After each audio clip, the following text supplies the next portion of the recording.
games today for Missouri Western State University and the University of North Georgia. I believe the games are going to be the best of five, so we'll be seeing a bunch of maps today. I believe we have a lobby ready and we are ready to go ahead and see the first match so we can see what kind of comp they are about to play. So we can see possibly what map they're going to be choosing. I think it's Oasis first. Uh, Off the bat, I think that's just what the first map's going to be. I don't think it's by map pick or map ban, but whenever we're ready to send it over to Oasis, possibly. If not, that's okay. Oh, great, awesome. So we see. I didn't get a chance to see who was playing what role on each team.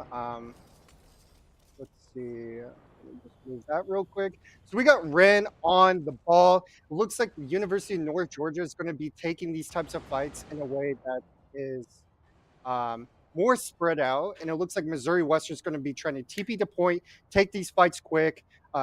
North Georgia is going to try to take this poke type of fight coming in here, try to get an initial pick, and then kind of converge onto one person. So let's see how they are rolling out the spawn. It looks like Missouri Western is going to take the TP out of spawn and then go into White Room. And it looks like the University of North Georgia is going to take the right side of the map on code. So let's see how they are initiating this fight. All roll and come through. I'll drive through. Getting a little poke coming through on University of North Georgia's side. It looks like University of North Georgia is already getting those valuable resources out of Missouri Western State University. Great job of initiating that fight. But unfortunately, Ninja Pyro will get the kill on Missouri Western's side. Two kills coming out of Missouri Western. The third one on I Am So Crew. And Missouri Western will be taking this first fight out here on Lijiang Tower. I thought University of North Georgia actually took that fight pretty smart. It was at that point that Echo was taking that space too much, and Reaper could just take the space from him and just shoot him down. So Echo needs to be careful in initiating these fights and needs to take a distance from him. Two will go down for both sides. It's an even fight. We will see who will be the victor coming out of here. Sloth gets 2 kills coming out of here. It is on the side of University of North Georgia. Huge window coming out of Missouri Western State University. Great ultimate coming out from the Echo. And it looks like University of North Georgia will retake the point. All the criticisms that I had for last fight, I think Echo really came out and threw for this fight. It looks like Sloth is kind of a pick or kind of a carry for the team for University of North Georgia. I like the pocket that they have for the Echo, because if Echo's going to be enabling these fights, and it looks like Red will go down. I don't know if they just got stuck in the environment, what happened there, but it looks like Reaper will get the ultimate and get the kill. University of North Georgia gets 1 kill on their side, but Missouri Western does a great job coming through and retaking the point. I thought initially that now that University of North Georgia got that pick potential on the Echo coming out of that second fight, I was like, man, they were doing a great job of taking space. But it looks like it's really anyone's game. It's this back and forth fight, dog fight coming out of here. We see that Ball will be initiating fight. Will Missouri Western's take go down? He is only at 150 health. He got to hold up his shield to keep him alive, and it looks like he will go down with Shatter. 2 kills coming out from University of North Georgia's side, and it looks like University of North Georgia will probably just clean up the fight and win this match, but it looks like they will get another pick on Missouri Western side. Ren on the ball, coming through, cleaning up the rest of University of Missouri Western, and it looks like that North Georgia will take this fight. Great job. I mean, at one point, it looks like Missouri Western could have taken that fight, but unfortunately, North Georgia more had to answer for what they needed to take that fight there. So Missouri Western is going to have to take this point really quick and find those targets initially. The longer these games will go on, these fights, the harder it will be for Missouri Western. Huge shatter coming out here, but the Echo will ult and not get shattered there. I Am So Crew taking that space away from him, smacking them in the face, trying to get them out of there. Too lit on the Cassidy, getting the 2 kills. And it looks like Missouri Western will retake this fight off of University of North Georgia. Man, these battles are really, really close. I really love how fast-paced these fights are. They're wasting no time in trying to initiate these fights, getting that pick potential. The criticisms that I have for both teams, they're finding those issues quickly and fast. So, University of North Georgia's tank will go down. Maybe a huge Reaper ult will come through. And great job from the Reaper on Missouri Western's side. I was about to say Jacob because I know him. But great job from Reaper on Missouri Western's side at taking that space. Great job. I really appreciate that both teams are taking those initiatives off the bat when they have those ults, that they are taking that space and initiating those fights. So really, I mean, like, even though Missouri Western took this first map off of them, it's really anyone's game still. Both teams are equally squared up here on both sides. So I'm really interested to see how this next one will go. I really love the pick potential coming out from University of North Georgia. The ball making great space. Unfortunately, sometimes you got to wait for your team to initiate those fights and find those certain players. But unfortunately, University of North Georgia will not take that next map. So we will see Missouri Western take a fast rollout here, take the TP out of spawn, and then the speed boost. We'll probably be taking this high ground away from them because they do not have that speed boost. So Missouri Western needs to understand that they have no speed coming into this fight, so they should be able to take this space off of University of North Georgia. Will University of North Georgia kind of get this pick potential because they have that pocket mercy on the enemy side? Too lit, just get the pick onto Reinhardt, and the Ryan gets the pick on the Reaper, and it looks like Missouri Western will be taking point right off the bat.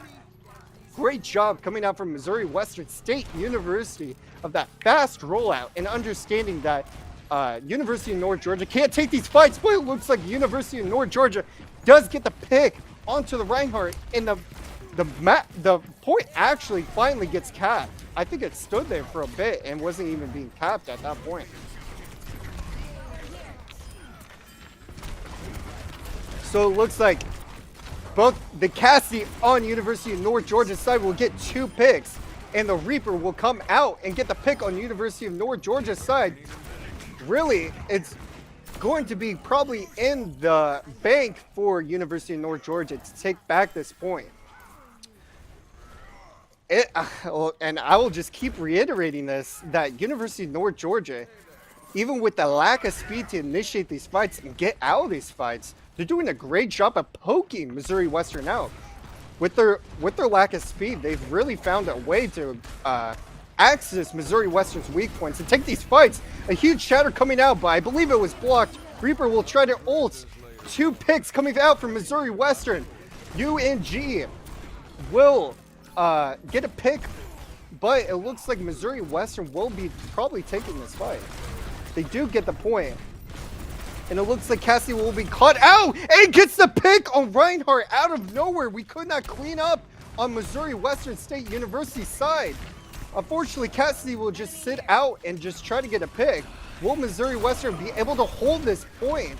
It looks like picks coming out both sides. Huge high nuke coming out from Cassidy. Only a couple people sitting on point. Kiriko ult comes out. Mitia Nova gets the Ryan pick. Too lit does get the Mercy pick. And Missouri Western will be holding point here. I gotta say, it's anyone's game. At a flip of a dime, there's something happening. There's a pick coming out from Missouri Western side. There's a pick coming out from North Georgia. So it seems like it's really anyone's game. Maybe a huge shatter coming out from Reinhardt here. The Ryan will get the pick on the Lucio. Ninja Pyro will get the kill onto Reinhardt. It's still anyone's game. Can Missouri Western clean up University of North Georgia here, or will they have a difficult time taking this fight? I Am So Crew going down. They will try to take the Cassidy fight here, but he has to retreat back to his team. And University of North Georgia does come out with the picks and potentially takes point. We do see the point being taken by University of North Georgia. great fights coming out for both teams. University of North Georgia has to play these fights slowly because they do not have the speed advantage of taking these fights. So if they get caught in a corridor or something, they're going to be in a huge disadvantage. So University of North Georgia needs to understand that if they're going to be taking these fights, they have to initially wait and poke out some resources and then take the fight. Missouri Western coming in with a huge beat. Huge Reaper ult coming through. The Reinhardt ult will be coming through too. This is the last fight if Missouri Western does win it, so they are expending all the ults they can right now. The Nano does come out from University of North Georgia's side. The Reaper's trying to desperately clean up University of North Georgia. Still a fight is brewing on point. Can University of North Georgia touch? And Missouri Western takes that first map. Congratulations to Missouri Western. Great fights coming out of both sides. I am like super surprised that even if University of North Georgia does not have that speed, that they still find that pick potential. They're heavily leaning into this pick potential on University of North Georgia's side. Missouri Western doing a great job tethering to each other, staying close, and finding those initial picks out on Missouri Western's side. So we will probably be taking a quick break before we go into the next match so teams can talk to their players and everything like that. So I'm hoping that University of North Georgia sees that all the issues they were having in that last game and really come back and take these next maps off of Missouri Western State University. That initial map on Lijiang Tower, that worked really well, I thought. The ball pick and the Echo and the Mercy Pocket worked really well for them. They just couldn't figure out if they needed to take these fights in a certain way or not. So it looks like Missouri Western will take the first map, and we will be back in a little bit. So everyone, do not go anywhere. These next matches will be soon. So everyone, stay tuned, and we'll be right back.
Welcome back, everyone, to the Peach Belt Conference LAN event at the University of Aiken. I am your host, Andrew Murphy from Missouri Western State University. Great map that we saw last match with Missouri Western and University of North Georgia. I think University of North Georgia did a great job trying to initiate those fights and finding that pick potential. But unfortunately, Missouri Western will be taking that map off of them. I'm interested to see what kind of map picks, map bans they made for the last one to see if the next map will be in benefit for University of North Georgia. So I'm sure we'll see that real soon. I think they're right now in lobby about to get started. So we'll head out over there. I believe this map is Paricio for Missouri Western State University. I think this is the map pick for North Georgia. Interesting map pick coming out of University of North Georgia because it does have that high ground potential. And why that is important because University of North Georgia kind of took that first map on Lijiang Tower more spread out and utilizing more of that space. So if University of North Georgia is going to be taking this map off of Missouri Western State University, I believe they're going to probably try to do it with this dive comp. I think change like this for University of North Georgia has been a great change for them, and hopefully this will become a successful dive for them entering this match. So with this dive comp, they're going to have to initially take this high ground off of them to be successful. High ground is one of the most important things in Overwatch. Positioning is one of the most important things to see in Overwatch. We do see a Bastion pick on Missouri Western State University's side.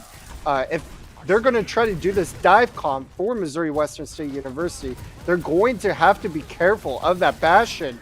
Big pick coming out from University of North Georgia on the Cassidy, on the Mercy, but the Bastion cleans back up, has an answer for University of North Georgia.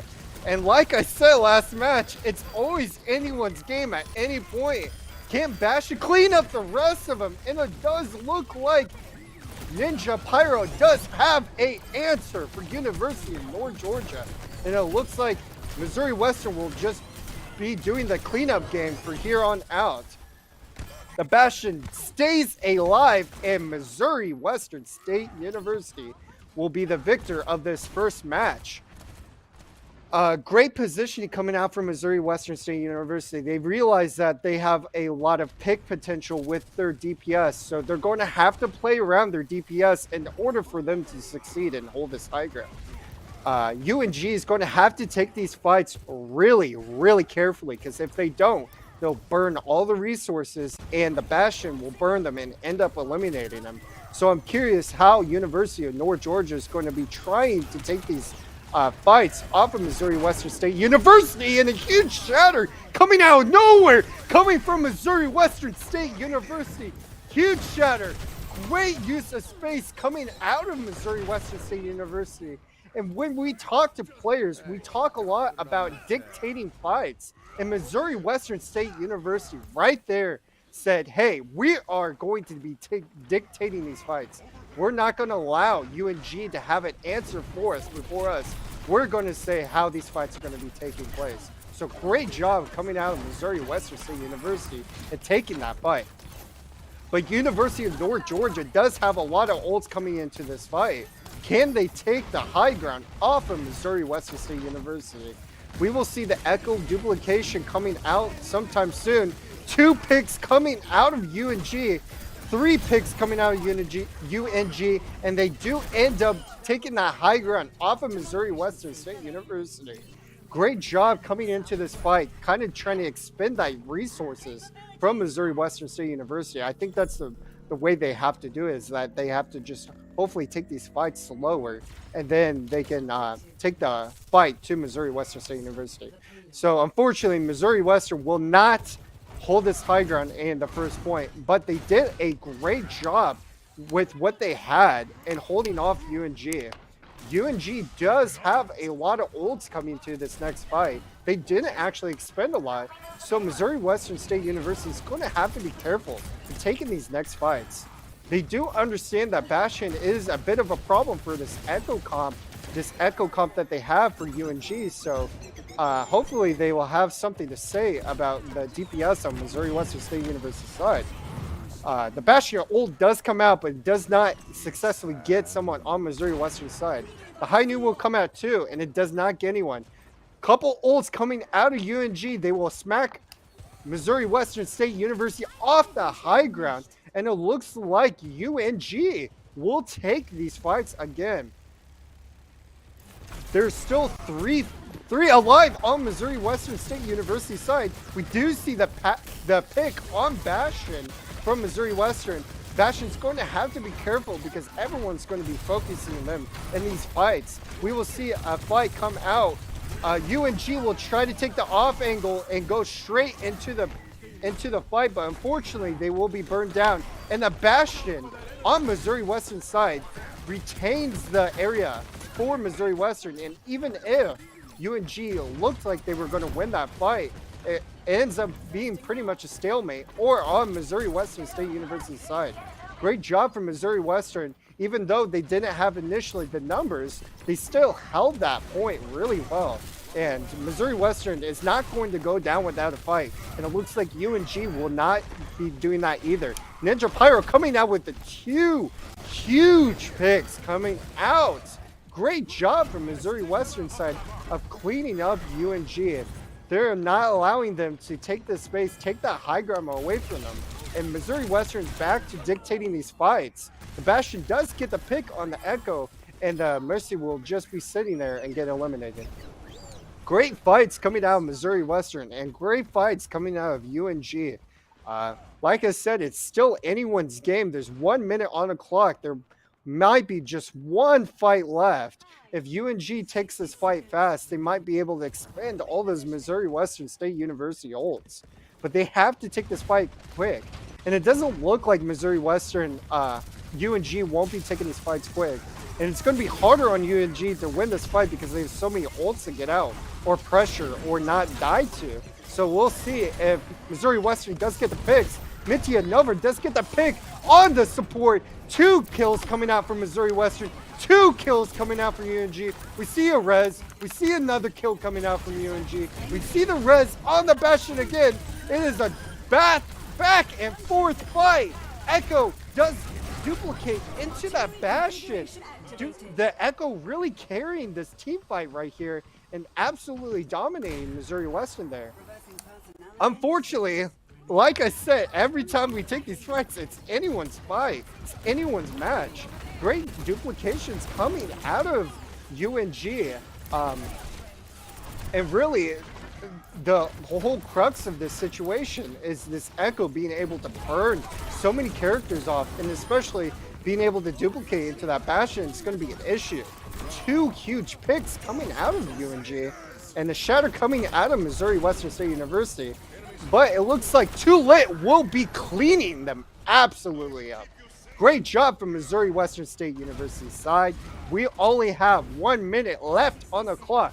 Can Missouri Western State University hold UNG here? Can they hold the card? It's going to be tougher on UNG to take these fights with the current comp on this last point. But they do still have high ground advantage. It looks like Too Lit will come out with a huge pick potential. They will get the res on the Echo back.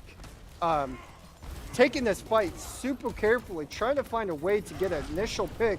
It looks like Ninja Pyro will just take that space away from him. Huge pick coming out from the Baptiste. It's going to be super difficult for Missouri Western to take this advantage. But Sloth, always making me eat the words from my mouth, really. Always has an answer to something they say. The Echo coming through, getting those pick potentials, chasing down the Reaper on the Baptiste. Some disgusting gameplay coming from the Echo.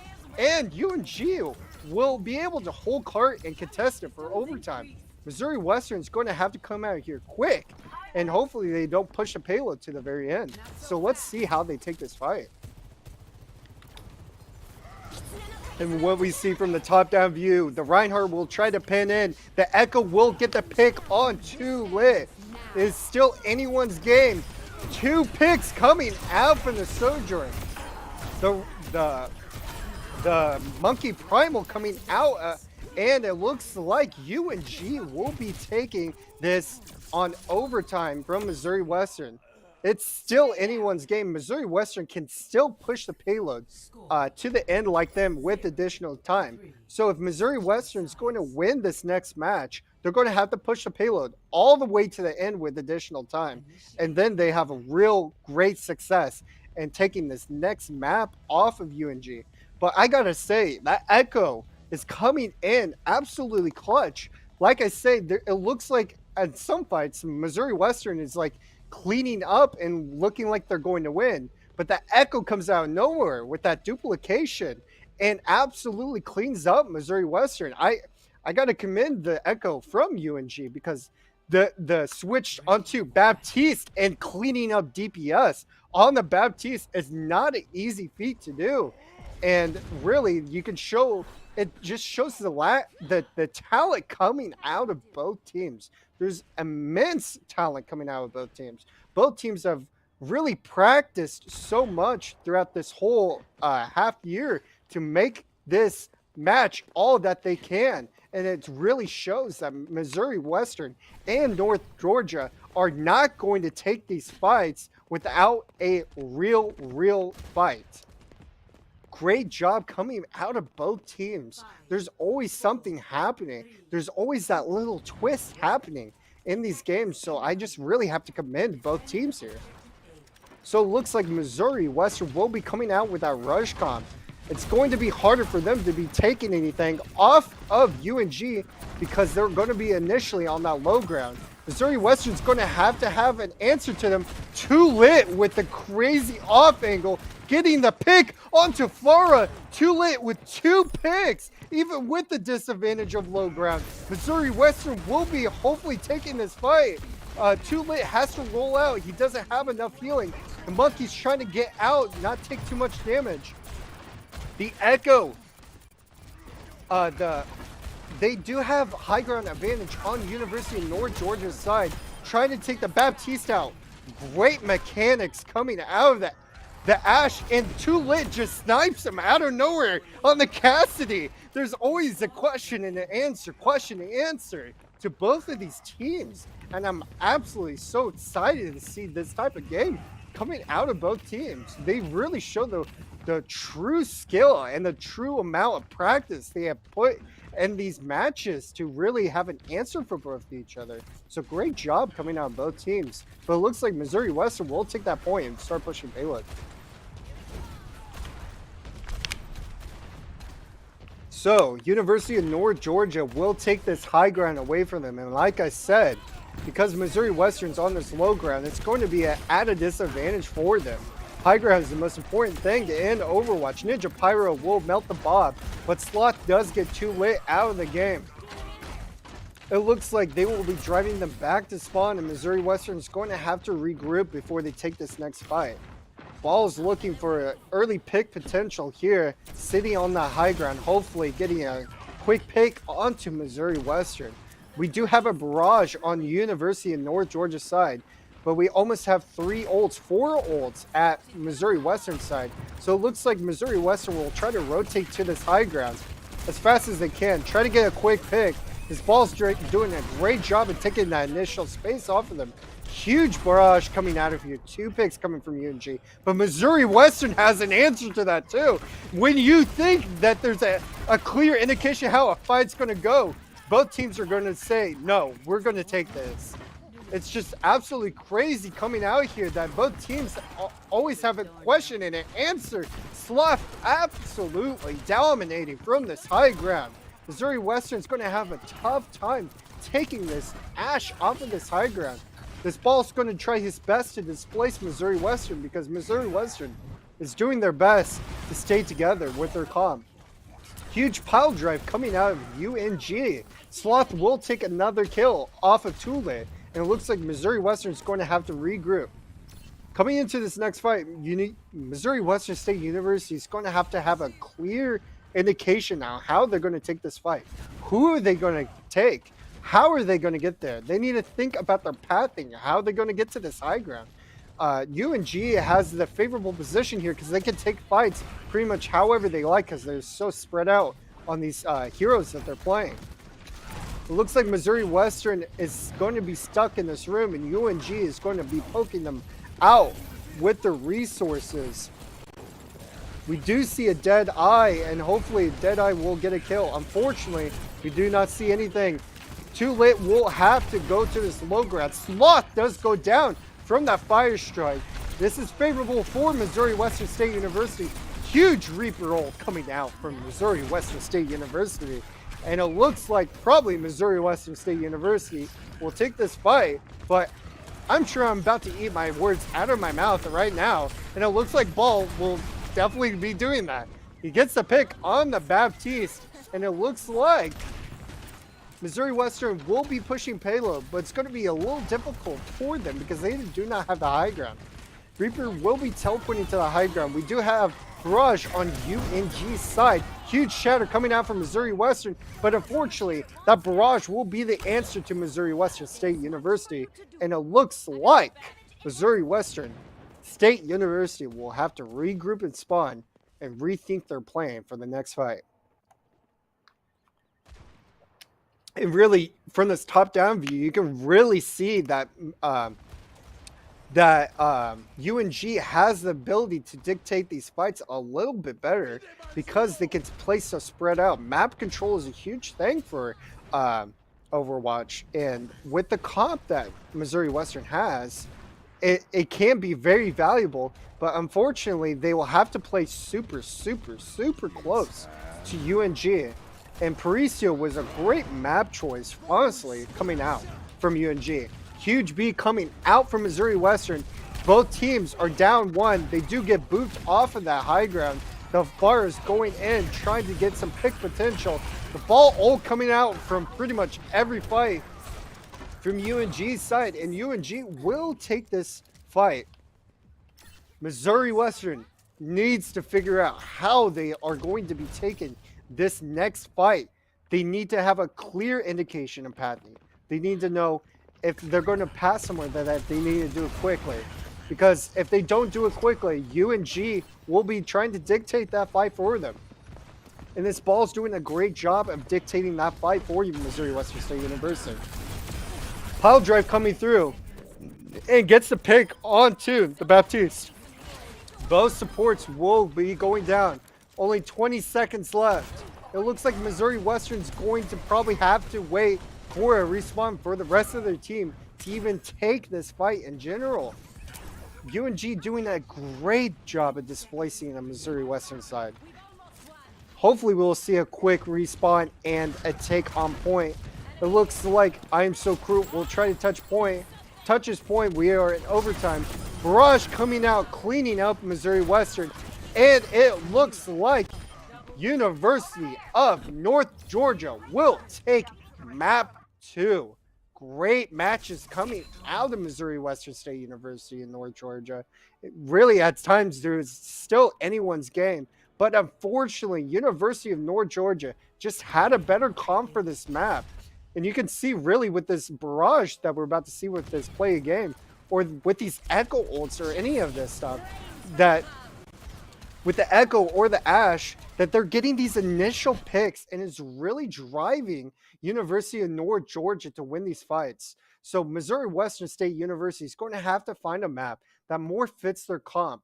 And University of North Georgia is going to have to find a map that fits more of their comp. It looks like Missouri Western's better at more of that brawl comp, and it looks like UNG is better at more of that poke type of dive comp.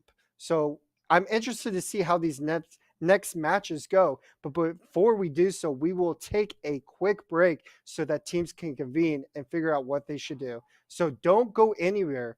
We'll be right back.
Are you happy now?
Are you happy now?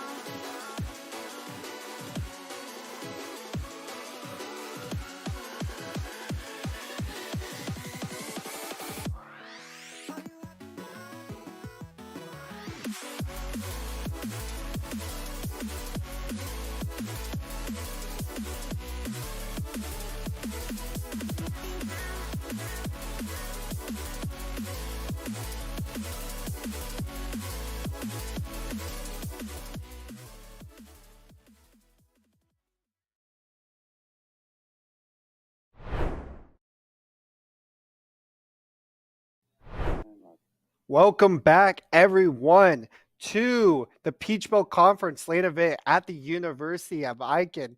I am your host, Andrew Murphy, and today we have games against University of North Georgia and Missouri Western State University. This will be map 3, where Last map, UNG won, and then the first map, Missouri Western won on Lijiang Tower, and the second map, UNG won on that Paricio. Great maps, great matches coming out of both of them. You could certainly see which side works in a benefit of what comp they do. So it looks like Missouri Western is very competent in this kind of rush type of comp, and it worked really well for them for Lijiang Tower. But unfortunately, as soon as they head to Paricio, uh, UNG playing this dive type of ball type of echo comp where they just do a lot of displacement. It works way better for them. So we'll be heading into the third map here on Shambali Village or Shambali, whatever. I haven't kept it too much with the names of these maps because there's a lot of maps that have come out. Yes, so Shambali, I think it's Monastery. I think that's what it's called. Missouri Western State University chose this map, and hopefully this will be a map that can be more centered around their comp. Unfortunately, um, it can still go any way they possibly can. UNG can take that high ground, or they can take this off angles with their Echo or their Farah or their Tracer and really do a lot of damage to Missouri Western State University. So if Missouri Western is going to be doing uh, any moving, they have to do quick, but they do not have that Lucio. So they'll be looking for pick potential with this Hanzo and Bastion. So we'll see how UNG will take this next fight. Farrell will be poking at the shield from left side. They do get buyouts, so they have to walk back to their scene. Tracer's going to walk behind them, try to get that Mercy pick real quick, and it looks like Mercy will be going down on the side of UNG. There was no clear indication or answer to this Tracer. And UNG will get 2 quick picks off of Missouri Western. The third pick coming from Missouri onto Missouri Western, and UNG will be taking this fight off of Missouri Western State University. Doing a great job playing displaced but together at the same time. All of them taking different angles, forcing Missouri Western to change and look at a bunch of different angles that they unfortunately cannot look at the same time. So UNG, unfortunately, it looks like UNG will have an answer to this map pick on Missouri Western State University side. We do see ball rolling through, going to pile drive, get that initial damage, poke him up just a bit. UNG really finding out the weaknesses of Missouri Western. It looks like they will all be going after the Mercy, but the Bastion does die on Missouri Western State University side. 3 will go down from UNG, and it looks like UNG will probably be taking this first tick point off of Missouri Western State University. The Rhine's struggling to keep a hold, but they will just clean up, and UNG will continue to push point. Unfortunately, Shambali Village, even though it is a pick from Missouri Western, it does have a lot of advantages to University of North Georgia's comp. They can take multiple angles. They are not forced down small corridors, and that's where UNG really thrives here. You can see that they have 3 or 4 ultimates coming into this next fight. And Missouri Western doesn't have so many. So I am crew. We'll go to the Diva and hopefully have an answer to that Farah and those flyers and do some a little bit of poke for the Tracer. Too Lit does get an initial pick onto the Farah. Missouri Western's kind of getting a more handle onto what they were trying to do. Too Late gets 2 picks coming out from Missouri Western. Great picks coming out, and it looks like UNG is going to have to wait for a huge regroup, but they will have a bunch of ults coming to this next fight. So Missouri Western is going to have to position themselves in a place that's not going to harm them. The Pulse Bomb tries to come out to get onto the Squishy, but it does not come out. Bastion ult will come out. I don't know what's happening with that ult. This is kind of a glitchy ult. Rin does get the ball kills out. Too Lit does have an answer to the Farah. UNG will be up. They are trying to force the Mercy to die. The Mercy does die, and UNG will take this fight off of Missouri Western State University. I think UNG has identified weaknesses coming out of Missouri Western, and especially if you're going to be running a Mercy pick, you're going to have an answer to when they're going to be diving on that Mercy. So someone needs to be peeling or answering to these types of damages coming out to the Mercy. Missouri Western doesn't have a shield, and it looks like Sloth will get too late out of here quickly. Missouri Western still focusing down that Mercy, finding the clear indication of where they should be poking out at Missouri Western. Tracer does have the pulse bomb still coming out and looking to get the Ana on Missouri Western side. And Missouri Western's forced back to their spawn. I think on Missouri Western side there needs to be a clear indication of who they're trying to get if they're going to run this comp. If not, they're going to have to completely change things up because UNG has an answer for them. The ball coming in, displacing them, then the Tracer going on the Mercy or the Tracer going on to these supports. So Missouri Western's going to have to find a way, and a great pick coming out of Ninja Pyro. It's still anyone's game. We're both down on both sides. The Tor pick gives them extra cushioning to take these fights. Torborn trying to poke out the Tracer here. A huge Diva Bomb coming out, and it does not get anyone, unfortunately. The remake on the Kiriko. You always love to see it. And it looks like Missouri Western can hold it here. They have to get the Tracer out. The DM does not take all the Pharah barrage out of there. And actually, UNG will just push payload up to the very end of their spawn with 2 minutes and 50 seconds left. So it looks like Missouri Western's pick for this map and their type of comp will not be working for them. So Missouri Western State University is going to have to do some clear and concise thinking on how they're going to be taking these fights. Maybe they switch off this comp and go something completely different from what they've been practicing. So it'll be interesting to see how they'll be initiating these fights in the future. We see some great cinematography coming out here from our broadcasting studio.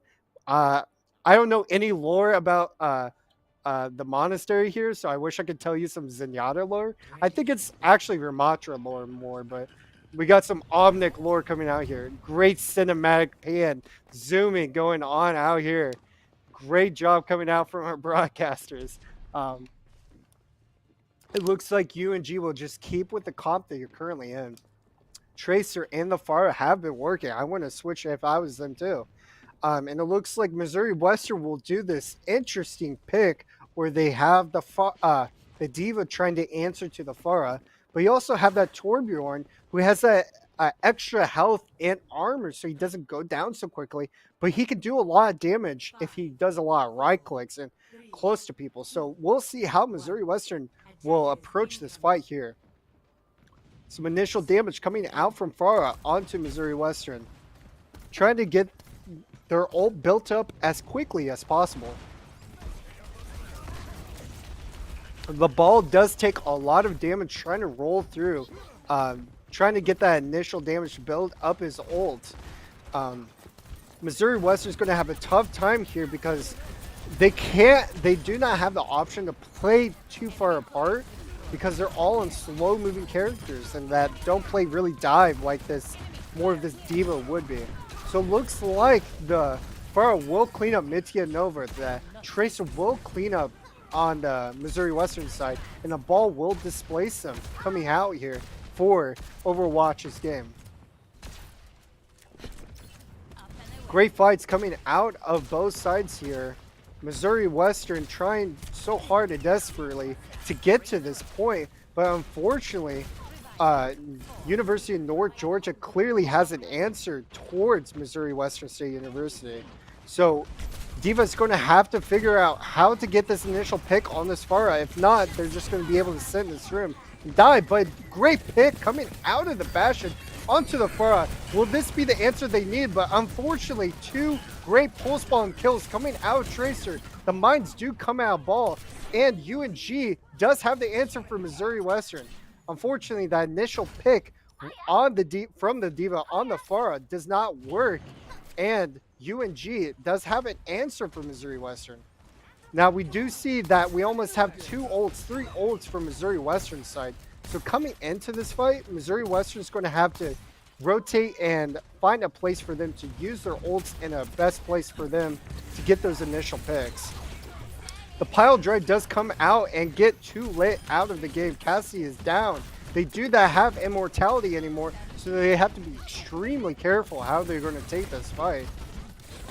Tracer doing some initial poke damage onto the Tracer. She has to be forced to Valk. Too lit does get the kill onto the Pharah. Tracer trying to get the kill onto the Cassie. Cassie will end up dying. The ball will come through and clean up the pick, and they do get the res onto the Pharah. And it looks like UNG will probably take this fight again. So ultimately, Missouri Western is going to have to decide how they're going to take these fights. Are they really going to stick with this comp, this D.Va, Torbjorn, Bastion, or they switch off to Torbjorn, but now they're Bastion, Cassidy. Are they going to be continuing to taking this fight like this? And they're going to have to be forced to do so because they built up so many ults on the current comp that they're forced to figure out a way how they're going to get to point, and the characters are going to have to eliminate to get there. It looks like we will see a switch coming out from Missouri Western, only to get the mech back on Missouri Western State University's side. They could not take this fight without it. A huge pulse ball coming out here. The barrage does come out, gets 2 kills onto Missouri Western State University's side. Bastion tries to get a pick on onto the Pharah, finds it successfully, but UNG finds more kills for Missouri Western. It looks like the D.Va will be demeched. If they keep her there, then it will be harder for Missouri Western to take these next fights. They will just sit there and wait for her to get a longer spawn, and Missouri Western is going to be forced to touch this cart without anyone else but their damage and support.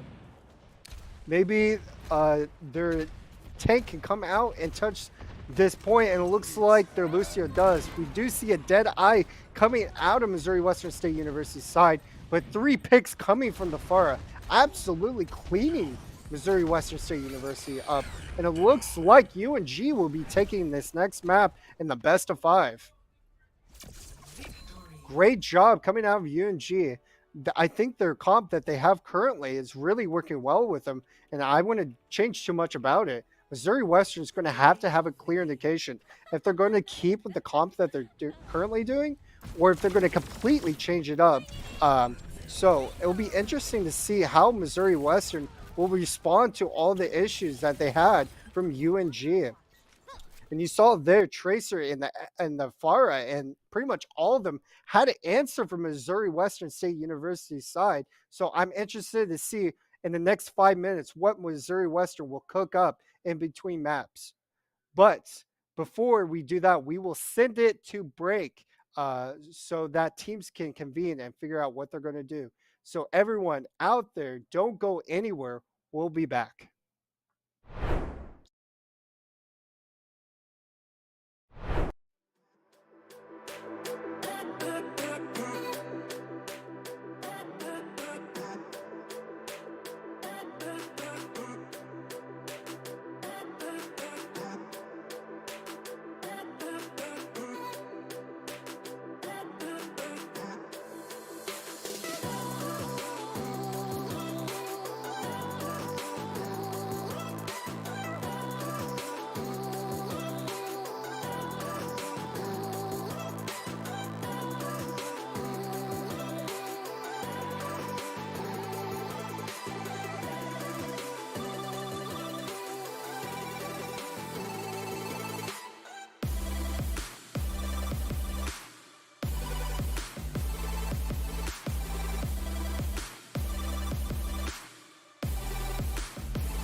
Welcome back, everyone, to the Peach Belt Conference LAN event at the University of Icon. I am here. Uh, my name is Andrew Murphy. I'm from Missouri Western State University, and I'm with. Hello, everyone. My name is Joel Hist. I'm from Columbus State University, and I'll be joining you guys with this map. Unfortunately, I couldn't join for the rest of this amazing game. But Missouri Western and North Georgia so far have been putting out all the stops and trying to get this win. Not Missouri Western, I'm sorry. North Georgia is currently up 2-1, but Missouri Western can be able to make a comeback, and I think that they can, Andrew. Yeah, for sure. And both games have been like really close. There were points in the game where I thought, well, maybe it would go to one team, or maybe it would go to other. And there's certain points where it feels like it is, but then out of nowhere, both teams will have an answer to something that happens on the field. So it's still anyone's game, even though UNG has won two maps and Missouri Western has one. It is still anyone's game. This game is the definition of momentum. I think that if you once you hold the momentum, you hold the whole entire game in the Yeah. palm of your hands. And right now, North Georgia has the whole entire momentum. You can't really define that. You just grasp it and you run with it as much as you can. Yeah, for sure. And see it, UNG has really been able to pull momentum for the last two maps on that pre-seal map and on this last map, Shimbali, whatever, I forget, Monastery, I think it is Shimbali Shabbat Monastery. Monastery, but here we go. We're gonna go ahead and run into, I forget the full name, but it's Antarctic Antarctica Peninsula. Antarctica Peninsula. That's what it is. Yeah, Thank you, thank you. And here we go. yeah. 5 seconds in, and here we go again. North Georgia needs this map win in order to win this whole entire series. If North Georgia wins this, they win this whole entire series and move on to the next round against the one of the next game, which happens at around about 3 o'clock Eastern time, if I'm not mistaken. Yeah, and it looks like Missouri Western will be sticking with the comp they're most comfortable with. University of North Georgia is playing this poke kind of all type of comp where they do a lot of plays. Both teams are battling out. Unfortunately, they do not get any picks right now, so we'll see some fire picks hopefully coming in here in the next second. North Georgia's Octani is doing very well at applying pressure with this fire, as well as Sloth with his Genji. He's already dashing into the other team, is just waiting for them to press the left click button too soon. And here we go with Missouri Western actually surprising me and being the aggressors early on.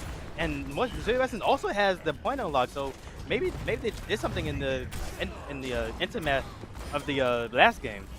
Sure, and I think that 5 minute intermission has really helped Missouri Western kind of define their flaws. They understand that if they play too far apart, that their team structure is going to fall apart. So they've done a really good job staying together, trying to get those initial picks. And it looks like UNG is going to have a harder time coming into this map. We do see some poking coming out from both sides. UNG has to play a slower game coming in here. We do see a huge Genji blade coming through. The Baptiste Immortality will come out. Sloth Dragonblade was cut too short, and he's not able to utilize it to its fullest. Missouri Western still has the point. They still have control of most of the ground. But here comes Ren already with the power driver to flip the script on Missouri Western.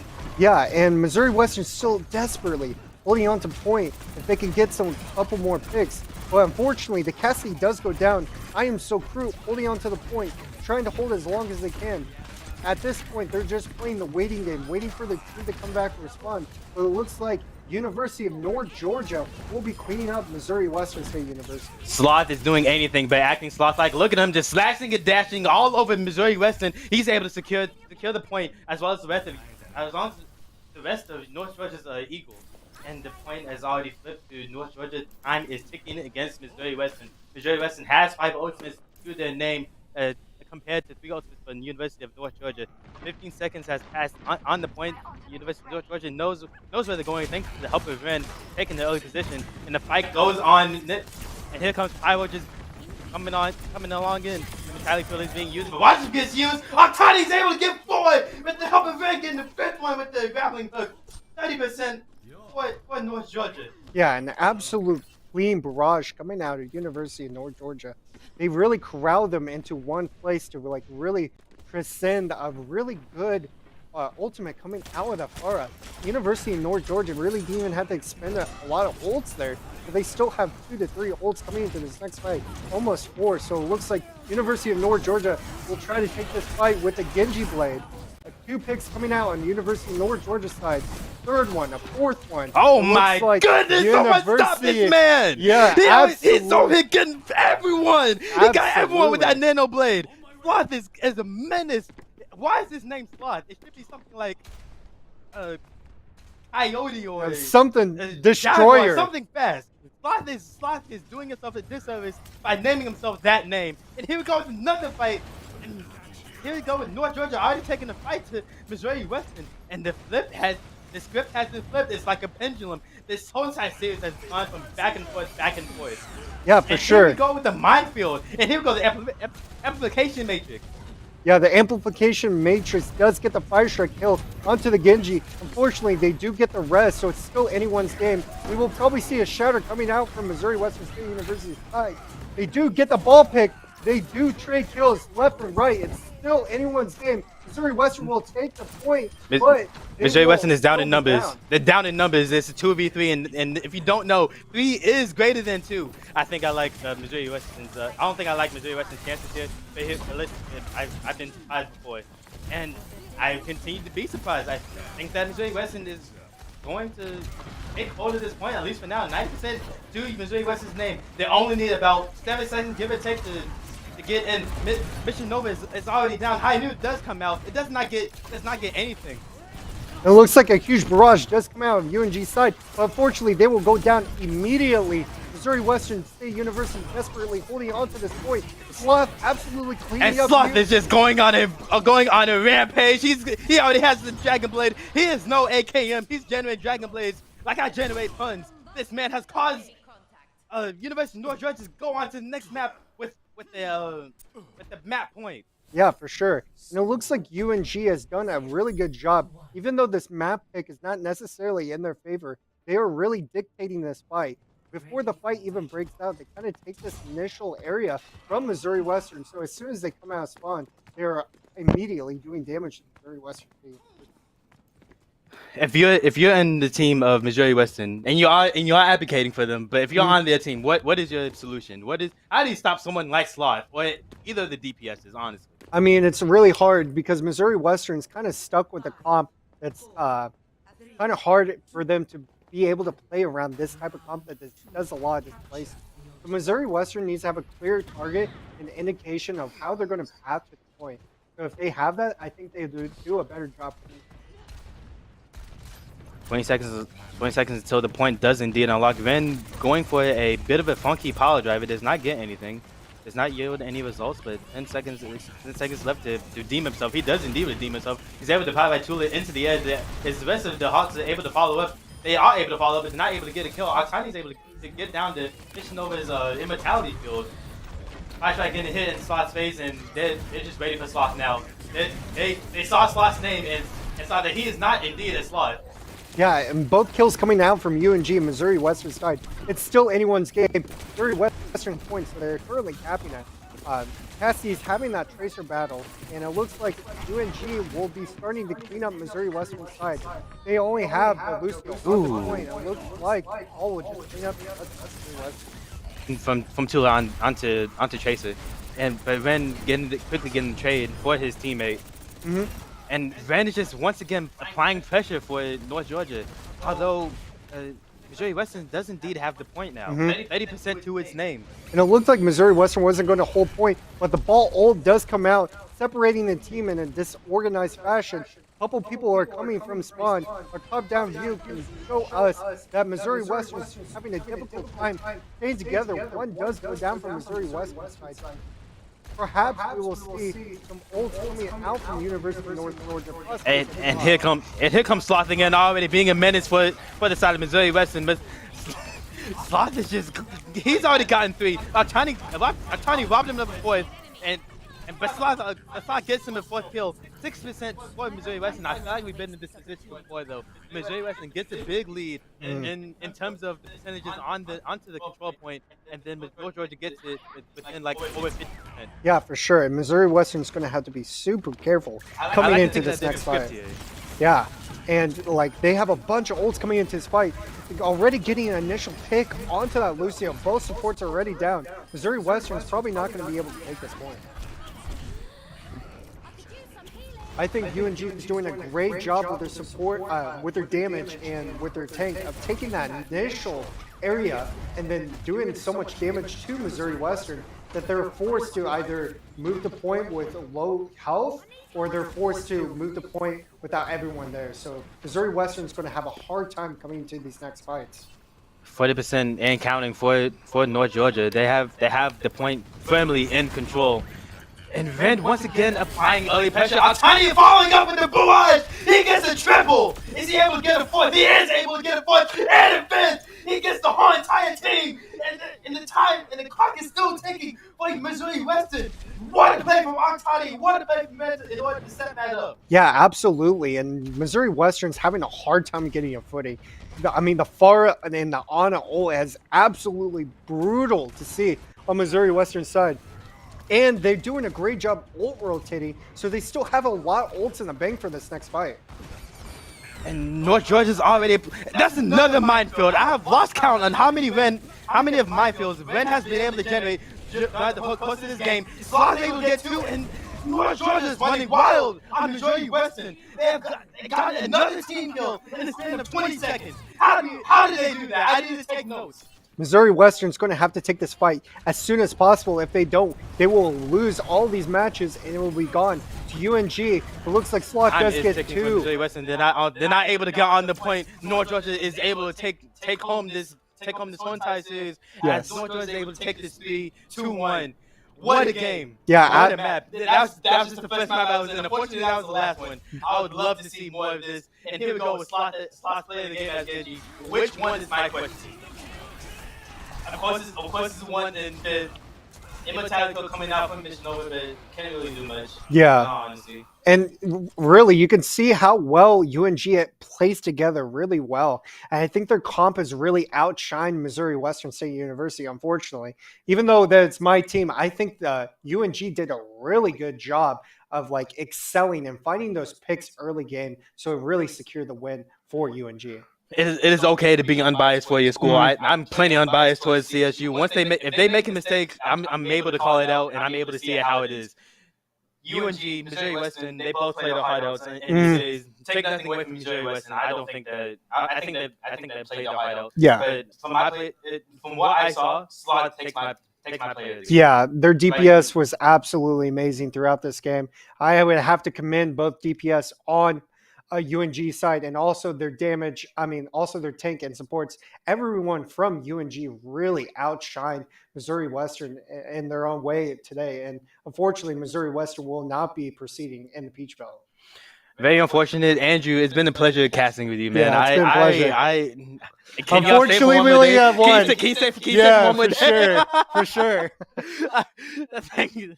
That was a wonderful game. Missouri Western, University of North Georgia. Thank you. That was a blast to watch, and hopefully I'll be able to cast more than one map. Hopefully the wonderful people watching the stream will be able to see me and possibly Andrew again. Thank you guys so much for watching, and thank you to all the teams.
There are two key moments in any college journey: when an acceptance letter arrives and the day the college education is paid off.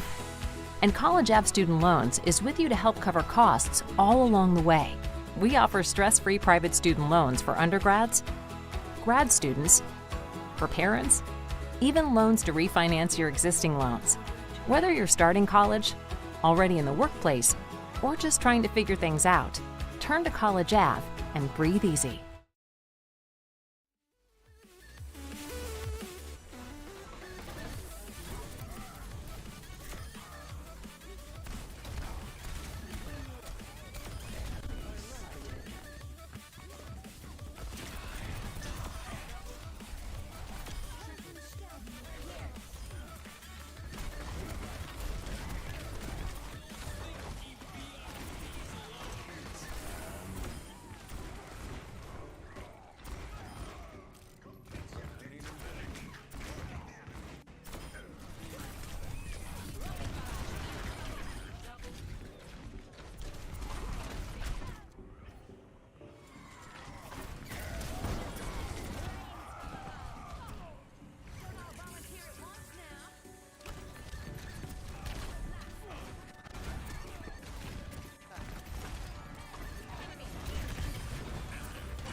Welcome back to the Peach Bowl Conference quarterfinal round 2, where we will have the University of South Carolina Aiken going up against Kennesaw.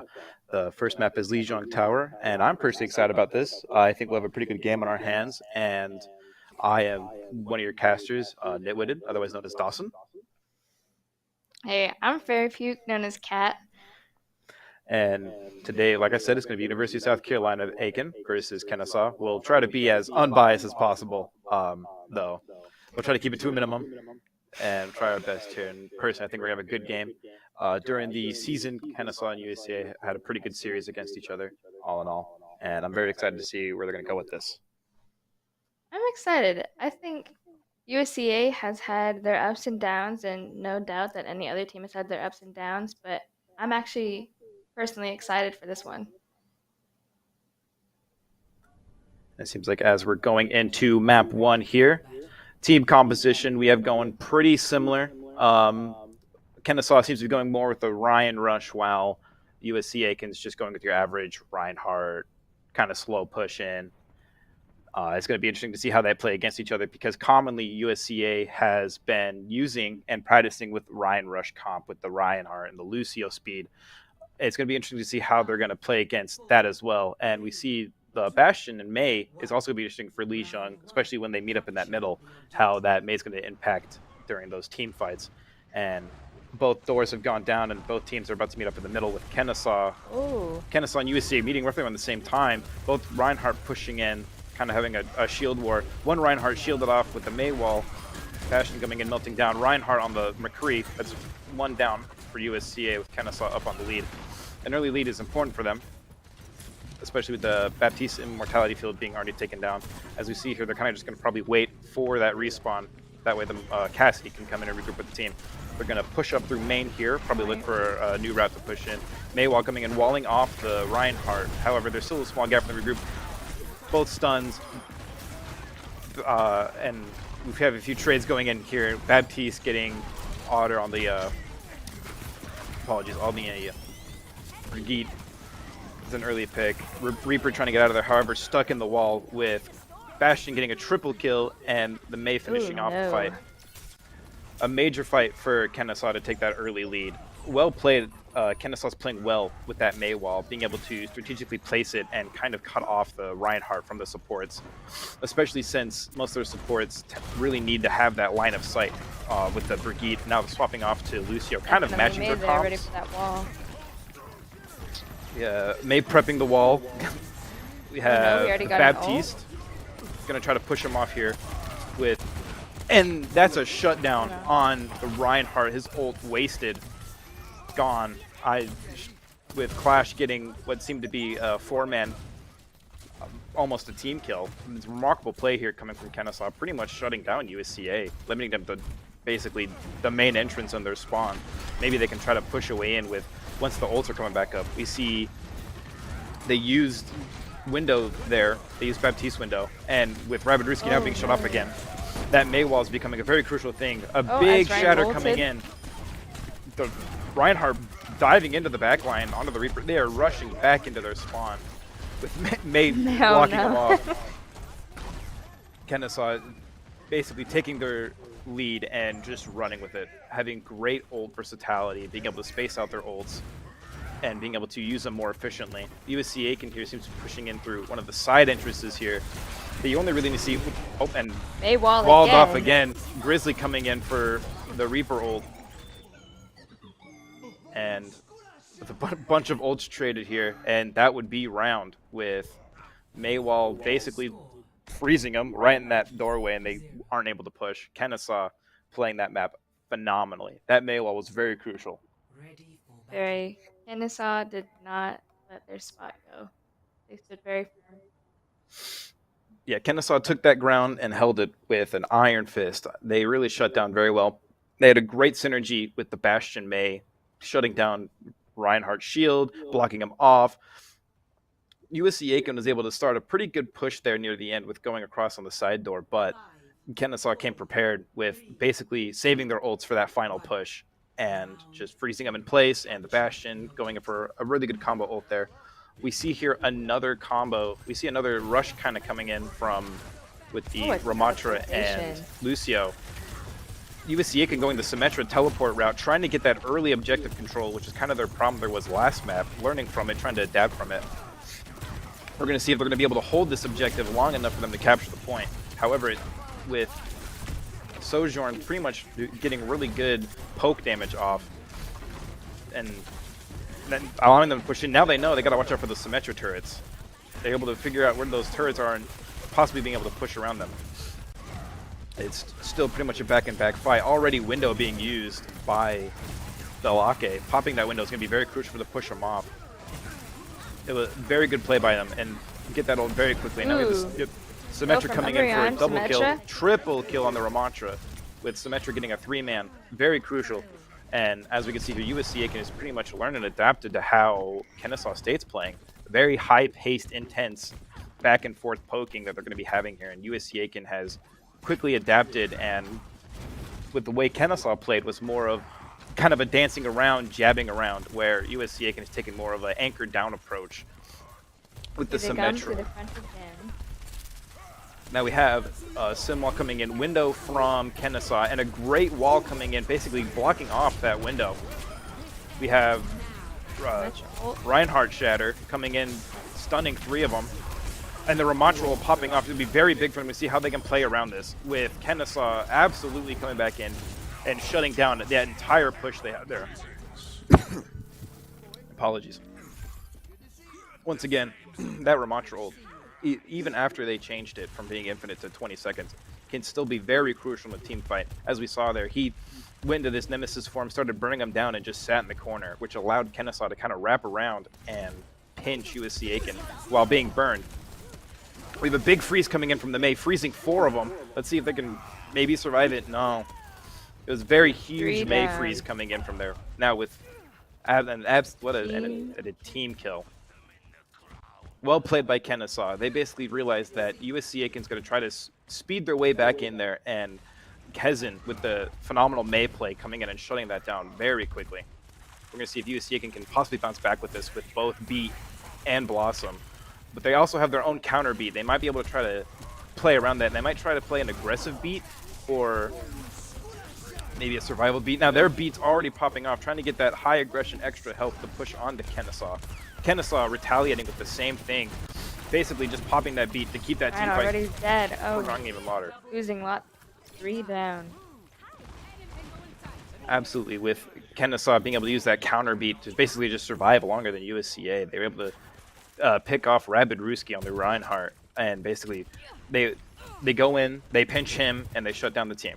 That's kind of the gameplay we see coming from Kennesaw, is speed in, block off the tank, and execute the rest of the team.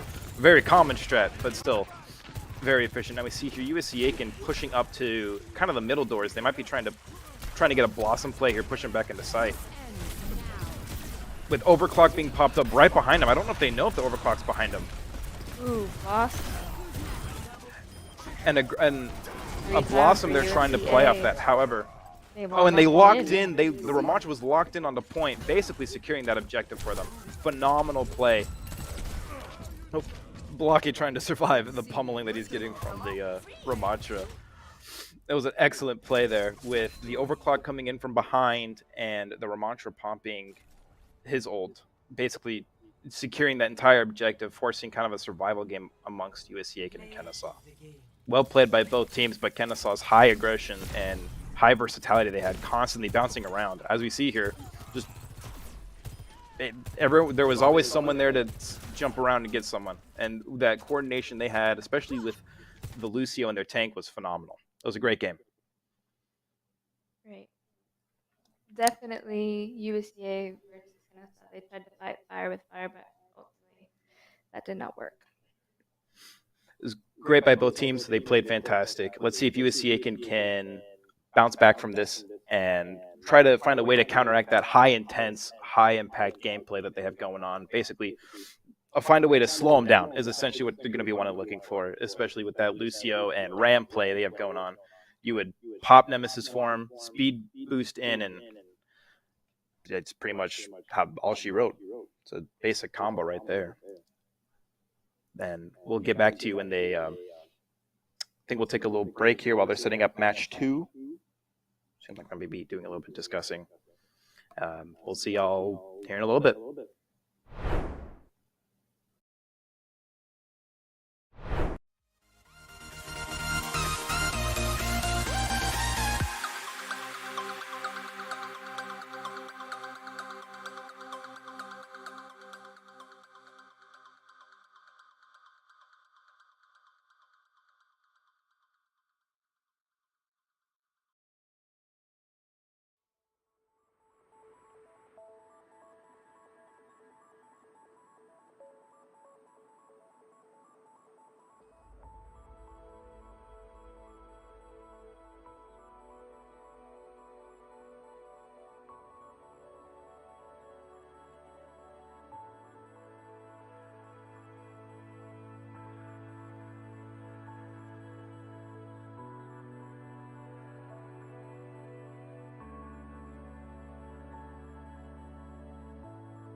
All right, so welcome back with Nitwitted and Fairy Puke.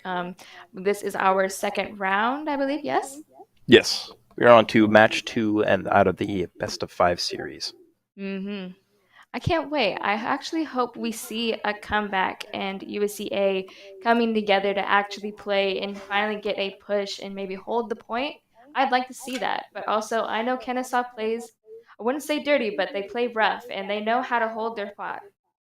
Yeah, Kennesaw has a very, very controlling, high-intensity gameplay, especially playing heavily, from what I saw, heavily around that Lucio speed. A lot of going in and out rapidly, taking out that space, giving back that space, kind of entrapping them wherever they manipulated them, wherever they needed to be. Mm-hmm. Oh, and look, we're at the all-famous Disney World, Blizzard World, all beloved. It's a fantastic map here in Blizzard World. It's a little bit of a rainy sky here, and the team compositions, as we see, is Ramatra from both sides. Obviously, USC must have been a little influenced after the second round with how well that Ramatra played with, especially controlling the point. And when it comes to payload, me personally, having a Ramatra there to just pop ult and tank is very helpful. Like I also switching to Zenyatta. And Otter now at... Oh no. I'd be careful of the Zen kicks. They can send you flying a little bit. They do send you a little flying. With that Zenyatta play, it's basically going to allow him to have kind of a less focus on. Oh, but here they come damage. around the side, I believe. Looks like they must have been spotted by the Hanzo arrow and on to play around that. In the early Hanzo pick by Clash, they're basically just walking down an alleyway for him to just kind of pick them off. Tenzin on the Mei, doing high damage as well. You know that those Mei's icicle spears, people sleep on them. Those do high damage. Very. Blizzard World is also very tricky coming through that choke point, but here they come around, almost at the point. Absolutely, they're playing that long range very well. Maywog. Oh, Ramatra being blocked off. Fantastic play. One good Blocking thing about it very well. Absolutely. One thing about Ramatra is when he goes into blocking, it is very hard to kill him. Very hard to punish mistakes he can make when he's in that nemesis Grizzly form. almost at 1-0, but his health is being regained. Absolutely. A great push. We have Blizzard ready. Oh, May. Yep. God, that's what I expected. May Blizzard ult. coming in. Blizzard coming in to counter both those, the Ramattra ult coming in, basically shutting down his entire time. Great push from USCA, but unfortunately, Kennesaw knows how to hold their ground. Great Mei ult. Fantastic Mail, basically shutting down that Ramattra ult. Pinning him there in that one area allowed them to get that space to waste his time. We see here Window coming up from Otter. I wonder how he's going to use that to adapt, maybe push along this middle way to kind of push Kennesaw off of a certain side, or however they're going to do it. Oh no, Balaki dead. A quick Dragon. Yeah, a quick kill from Clash onto Balake. Now onto Otter. He's basically jumping around. Yep. Executing the entire team. Fortunately being picked off. And using that dragon to push him out into the open, allowing him to just get even more picks, forcing USCA to back off and regroup. Only a minute 40 left on the map. You know, kind of pushing time. Getting those balloons. Little bit of target practice. Pop those balloons around. Get ready for it. Again, in that choke point, though, Ramattra goes in to the left, and I think we also see Zenyatta inside the building all the way off to the left. Ramattra pushing forward with the rest of the team behind, slowly coming up. Absolutely. Taking that space with Ramatra's one of his best things is being able to go in that space and taking it. Especially now, here Maywall comes again, still cutting them off, still giving them room to come through. we have two of the DPS ults coming out. And with, it looks like USC Aiken's bringing this fight back down to 2 with Kablooey only to hold the point. Let's see if he can hold in time for his team to return. Sadly 5 not. dead for Kennesaw. And that's Point a being team kill. taken now for USCA. See if they can hold it. With only one person, with only one person on the point, it's going to give him time to push back. It's going to be very interesting to see how they play here. Amazing. With ult charges, Kennesaw having 4 out of 5. USA only has 1. They used a lot of ults just to take that one corner. And I know USCA, they definitely want to hold that. Absolutely. It's going to be interesting how they push across this choke point since they already kind of have a struggle with choke points. I think what we're going to see is the Ramattra pushing and maybe an ult execute here. Once again, that high aggression from Kennesaw, taking that space, keeping that space, being played very well. Very. Though I do see a small disadvantage with them Kennesaw having the high ground, which pushes even further back USCA. Yeah, this is very interesting. USCA being pushed further back behind their spawn. Kennesaw basically, once again, using that Lucio speed boost, that group before, they find someone, they jump on them, they kill them, they jump back. Right. USCA is very scattered at the moment, all across the map. Absolutely, it is. Kennesaw is just running around as a group, picking them off one by one. However, USCA can kind of using it to their advantage, with Grizzly getting both 2 kills on the support, leaving them with no extra healing. Especially with this gameplay, could leave them very stuck. Dragon sending him, probably try to give him space. Oh. And trying to C9 get that back door. However, Kennesaw very quick to adapt and run back around to it. We saw Dragon be used there to, it was more of an escape Dragon, using it to push him away from them. Allow his team to come back and regroup. Here we do see USCA still pushing forward with the card as it goes just by a few inches. Absolutely, and we see here it's a disco fest we got going on here. We got 2 Ram ults, we got the Zenyatta going off, and now we have a Ram Blizzard on Ram. the point. Absolutely, the most common fight you see, Rapid Ruski being cornered by the Mei, basically just have to shield all that ice damage. However, unable to finish off the fight. Otter being able to finish off that Mei fight with Balake on the Zen. See here, jumping around, maybe trying to get another pick, allow his team to push through. 60 seconds left, and not a lot of space taken on that payload. See here, Winston jumping around, going for more of a dive, maybe trying to get rid of that backline, which has become a major problem for USCA. Being able to get rid of that's going to be crucial for them.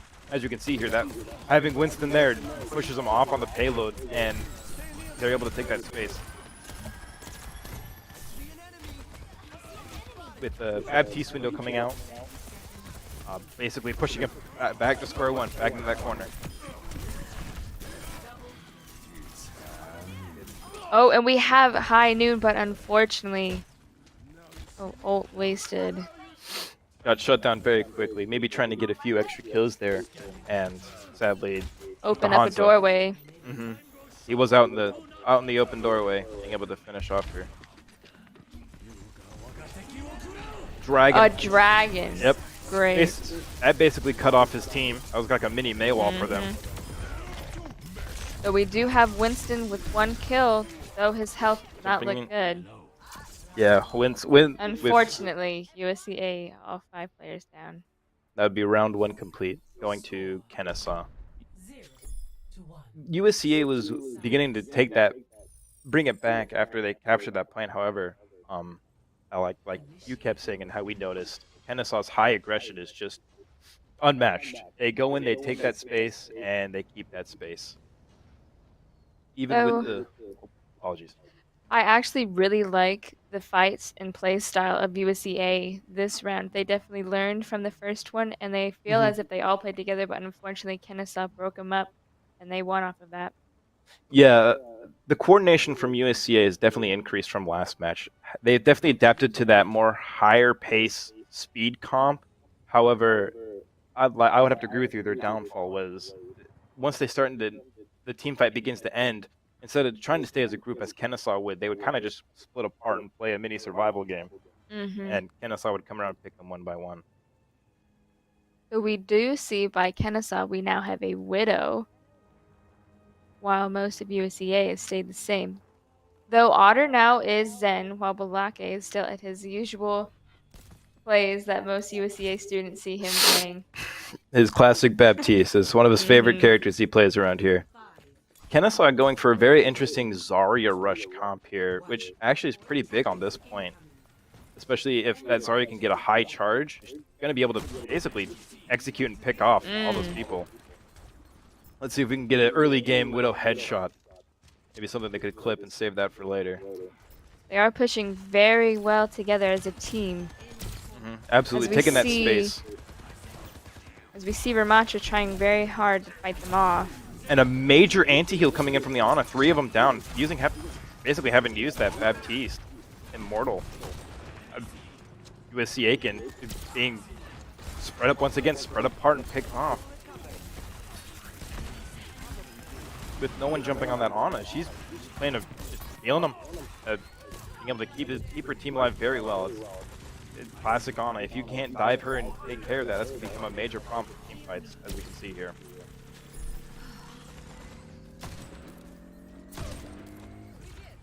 And with that goes point to Kennesaw. They walked in, took the point, and walked out. Pretty simple. Ramattra being pinned by the Zarya. Amazing kill.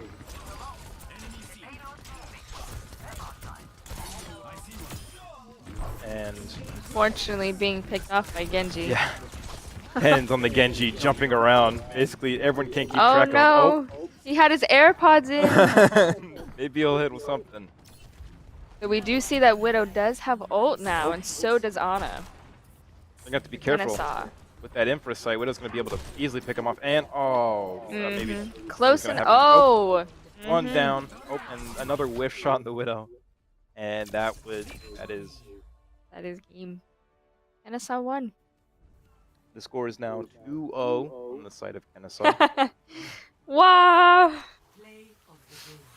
Oh, and here's the... May ult. Not surprised. I'm not surprised.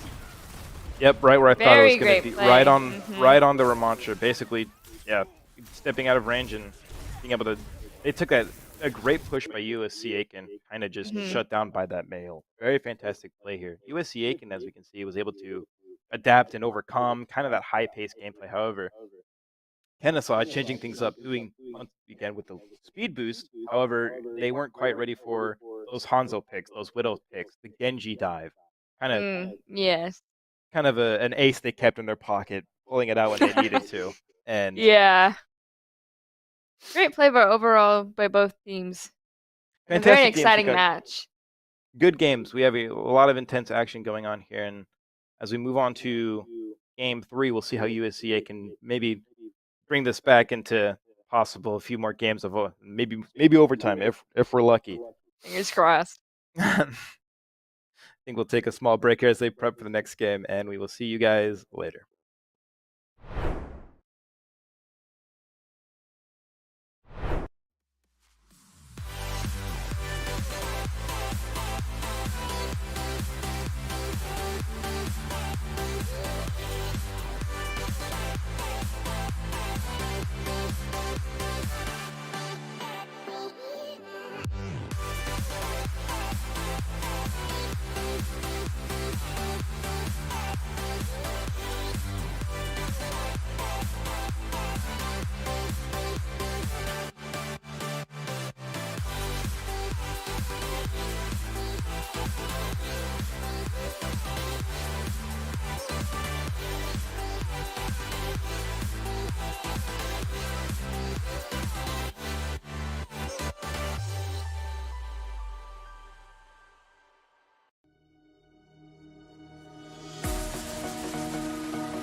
Welcome back to round 3 of USCA versus Kennesaw. We are on to the map of Circuit Royale. Kennesaw with a strong lead of 2-0. Yep, taking a strong lead of 2-0 over USCA with that high intense speed gameplay. Maybe USCA can put something together, maybe a kind of a poke to outpoke that May, to outpoke that kind of damage they have going on. Maybe rush comp, go Winton and dive into the back line and try to figure something out there. Me win Winton. You know, this might be biased of me to say, but I actually would like to see a little bit of more comeback and oomph for USCA because I know Kennesaw is they're grounded. They're very grounded. And I'm not trying to ask for the downfall of them because I like their playing style. It's very, very strong. And I like that. But I would like to see USCA push just a little bit harder. Yeah, Kennesaw has a very well coordinated, grounded base for their team. They have a high synergy, high coordination amongst the team. USCA is kind of playing a little bit of like a solo queue we got going on here. Kind of just jumping around doing whatever. And now we're into Circuit the map. Royale! And here, Circuit, and what would you Oh. guess? Sigma on Circuit Royale. What a surprise. We have Zen and Baptiste on both teams. Very similar. We're basically running similar comps, except for the DPS are slightly different, but still kind of your, mid-range and your long-range fighters. We'll have to see who does better, the Widow or the Hanzo and Soldier or Sojourn. It's gonna be very interesting to see how they play against each other. And, well, of course you have Sigmas on Circuit. Kind of you have to run it. He's just too perfect for the map. And as we can see here, where the healing orb's gonna go on Sigma. Oh, we might see a nasty early shot coming in here. Oh, close, but that had a lot of potential. Hanzo coming in hot, and though. There goes an early pick already coming in from Clash onto the Zenyatta. Back over to Widow, watching out for that doorway where I believe it's Soldier. Yeah. Freon. Being able to get that snag kill is very important for her to get those kills. Oh, and there goes Hanzo to the Sojourn. Kennesaw being able to play that poke very well. They keep that distance and outrange. Ooh, great damage done by the Widow. Absolutely. What a fantastic hit by the Widow. Especially onto the headshot on the Sigma. That chunked him very well. See, we'll let them tussle for a little bit We have here. USCA, I believe, still trying to come around to that corner still. And unfortunately, their tank is gone, leaving them somewhat not defensive, but this will be a good part of their team. Absolutely. And fantastic shots from both sides. Being able to finish off as they needed to. As we can see here, both teams playing very well. And as we can see here, Unknown getting a pick onto the Sigma, giving them that push. However, that Baptiste window is going to possibly push them off. But oh, but we did. do have them pushing strong. Oh, and the kick! It was the kick. he's going to kick him around town. What a fantastic play by USC. Nice. Let's see them hold this. They're pushing through still. Oh, Widow's ready, though. Almost with her ult as well. I would like to see it. Very crucial. It'd be a very big play coming in from Widow, especially right here on this part on Circuit. Close. It's kind of like the perfect part for a map. Oh, and now she can see where everyone's at. It's going to be crucial for them. Sigma getting the Hanzo, giving that one person lead is going to be very big for them, especially at the push. That was nice. Nasty shot coming in from the Widow onto the Zenyatta. No Zen kick could save him. Nope. You really can't save yourself from that. And he just accepted. Yeah, giving up to regroup with the team. No more. Hanzo trying to get some, maybe trying to finish off his ult charge for a team fight coming up in the future. Wouldn't be bad. Wouldn't be bad. So kind of a 1v1 going on between There he has it. He has his ult. Wonder what he's going to do with it here. I wonder if he's going to try to use it to push him off here. Oh no. The Zen ult though. Good save. Great counter ult coming in from the Zen. And there goes Dragon flying up the middle. There it goes. To push him off of that payload. Maybe they can try to take that space. However. So unfortunately a headshot to Umbreon from Kennesaw. Yeah, great shutdown by Clash on that Widow. He's really dominating that long range fighting. He's kind of got all those alleys shut down, and That ult from Hanzo. So the doorway. Oh, there it goes. Yes, pick off from that doorway. Very dangerous. Yeah, a great shutdown by Kennesaw, especially with that Hanzo ult going in. It they had to either push back onto the cart or down the alleyway and pick a fight. And no surprise by Kennesaw, they took the fight. They wanted to go in and try to push off that. We have Signal ult coming in. We might try to see a good combo coming in from, and he's going over the building. Over. That's gonna be an Getting their excellent DPS. save. Excellent save by the Baptiste. Ults popping, flying everywhere. It's gonna be a crazy hectic fight we got going on here. Basically, just keep USCA off the payload. Kennesaw picking them off one by one fantastically. That's a team kill to Kennesaw, and that is probably going to be a first half of this map, unless someone's going to be able to rush in and touch. But I think that's going to be it.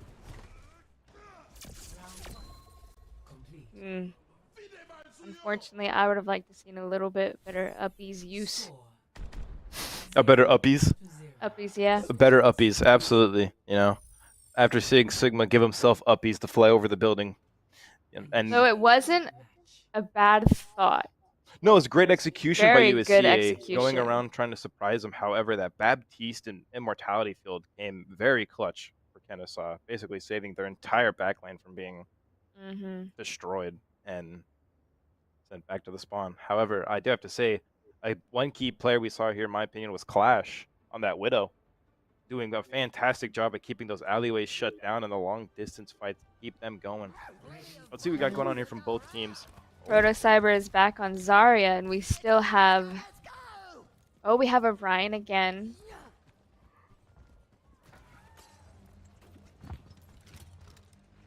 And with the kind of Orion speed comp you got going on here, classic USCA can strike here, especially with the Mei. They might kind of what we saw from Kennesaw on map 1. Oh, but they do have an Ana Kiriko for Kennesaw, and I know that to be very strong. A fantastic healing core for Kennesaw. Basically, from what I expect here, you're going to have the Ana camp behind the Zarya, and you're going to have your... No, apologies. You're going to have... I bet you're going to have the Ana keep up with Pharah, and the Kiriko is just going to stay with Zarya, and they're going to pay... Oh, and these little sneak tactics going on here. Will the Junkrat try to fly himself over the building, maybe? Rabid Ruski, they're playing very up front. USCA is not giving them any space, which could work against it. Actually, Oh, but they're falling back. Oh, but they're going up and above. Yeah, that Pharah basically taking that space. Oh, and a charge coming in, and the cleanse.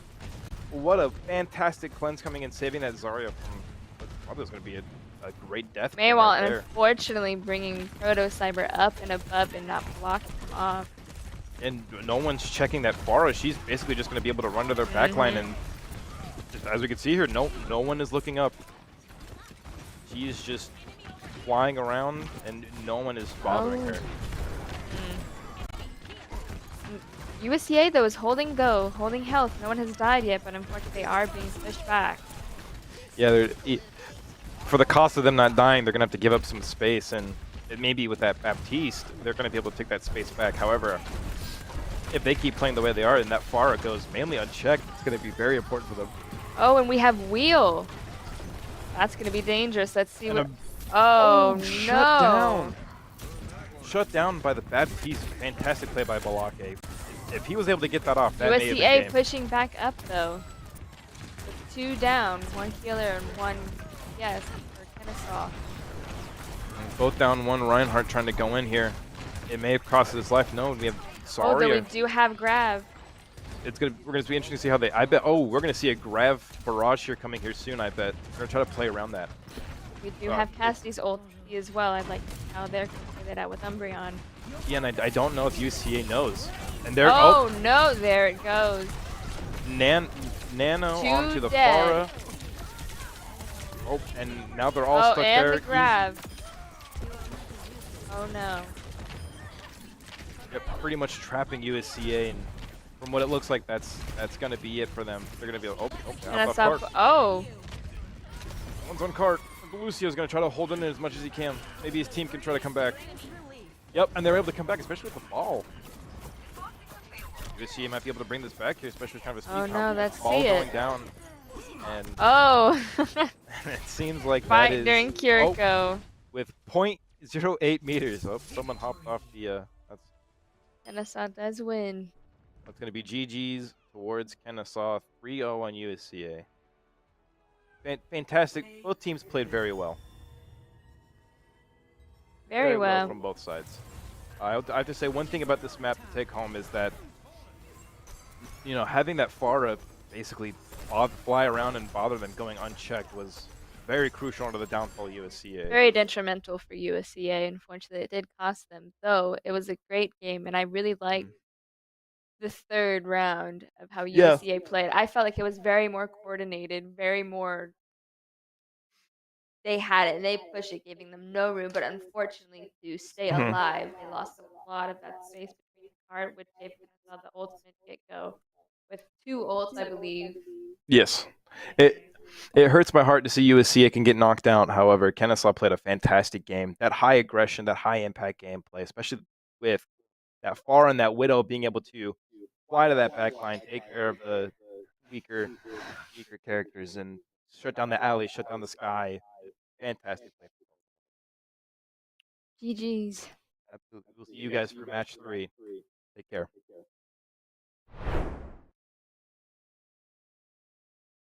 There are 2 key moments in any college journey: when an acceptance letter arrives and the day the college education is paid off.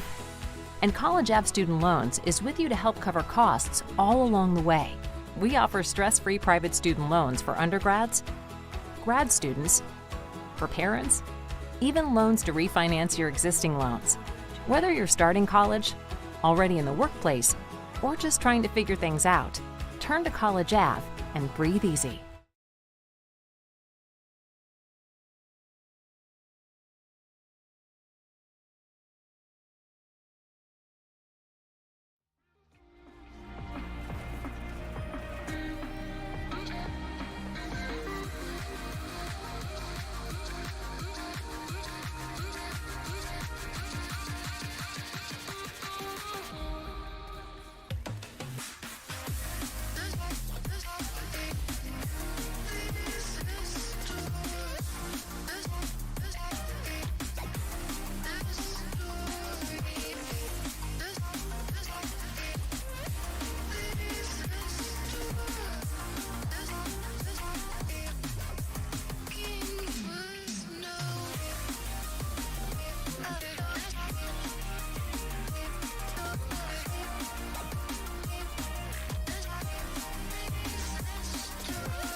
Rochelle, also known as Quicks. And I'm Riley Harrison, or not a llama. And we're going to be casting the game of Converse versus Montevello today. Yeah, should be a fun game. We've got so far one map has been forfeit. We had a slight issue with timing, so Montevello will be going in up 1. Do you think it will give them the edge going into the set? I mean, if I'm keeping it real, I think Converse is going to have this. Maybe a little biased because I am from Converse, but we were undefeated in Peach Belt for the year, and I think that we're definitely going to pull out ahead in this match. Yeah, I mean it is best of 3, so it is only one of that best of 5 differential, and also you got to think about Montevallo 8th seed coming in, Converse coming in 1st seed. It's going to be a bit of an uphill climb for them if they do want to pull it out here. It'll definitely be I think it'll be a hard fought match for Montevello if they do manage to take any more maps. And then you said it's a best of 3. It's a best of 5, right? Best of 5, yes. Okay. First to 3, yes, my fault. And it will be King's Row first as we look to load in here.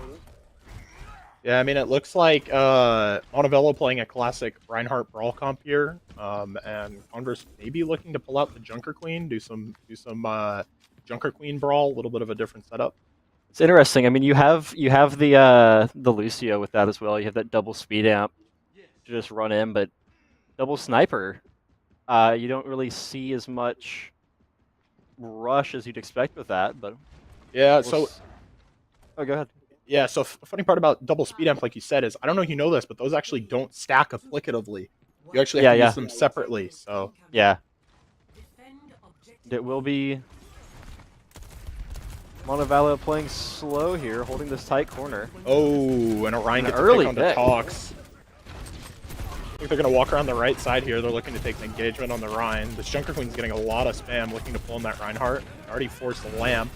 That lamp down, I think Converse is going to play really aggressive here and just force them back. Yeah, Montevello do here. So much map control already immediately given up, and with the Kree getting picked off that early, or Cassidy rather, it will be a rapid 0.1 for Converse coming in here. We see a Zenyatta swap, Doomfist swap from Montevallo here, looking for a more aggressive divey playstyle onto those 2 snipers, but it is the Cassidy switch to as well. Ooh, and it looks like Hammer's going to come out with 2 picks there real quick. Maybe a 3rd right here. Man. Kiwi coming in, taking it away, but that could have been a really good play there. Obviously was one, but that's going to be some really hard staggers there. Montevello has to find a way to reset. Yeah, I mean, already playing up at this second to last choke on the map here. Only one on the payload pushing it up, but Montevallo doesn't really have anywhere to go, and it will be a pick again, Hammer. Yeah, I think they're going to look at Dragons here. They get a good Dragons on Doom. He gets another one. He's looking for more here. I think he's going to play really aggressive and play to outplay the cast here. And he will find him. The BAP left. Can he find him before he gets away? Oh, he's going to chase going up in the for spawn. it. I think this is a done deal. Ah, man, keeping him in spawn. And, I mean, you're seeing Garchomp there having a wonderful time. So pushing the card in as Hammer just has all the fun up here alone. Here's the real question: is he pushing the cart or is the cart pushing him? Because I saw him riding that. Yeah, he's just sitting there having a good time. Oh. And it will be again another pick. Hammer just finding these headshots so easily onto Montevallo here. Zenyatta forced to stay in spawn. Doom looking to get something done here, trying to get that super punch baited out, but it will not be found, and will only find his own death pushing into Hammer. Another 2 picks here, and that Dragon's going to pick up a 3rd. It seems like Hammer just has every angle and control of the map. They have to find a way to force him out and stack as a team, or they're never going to get anything started here.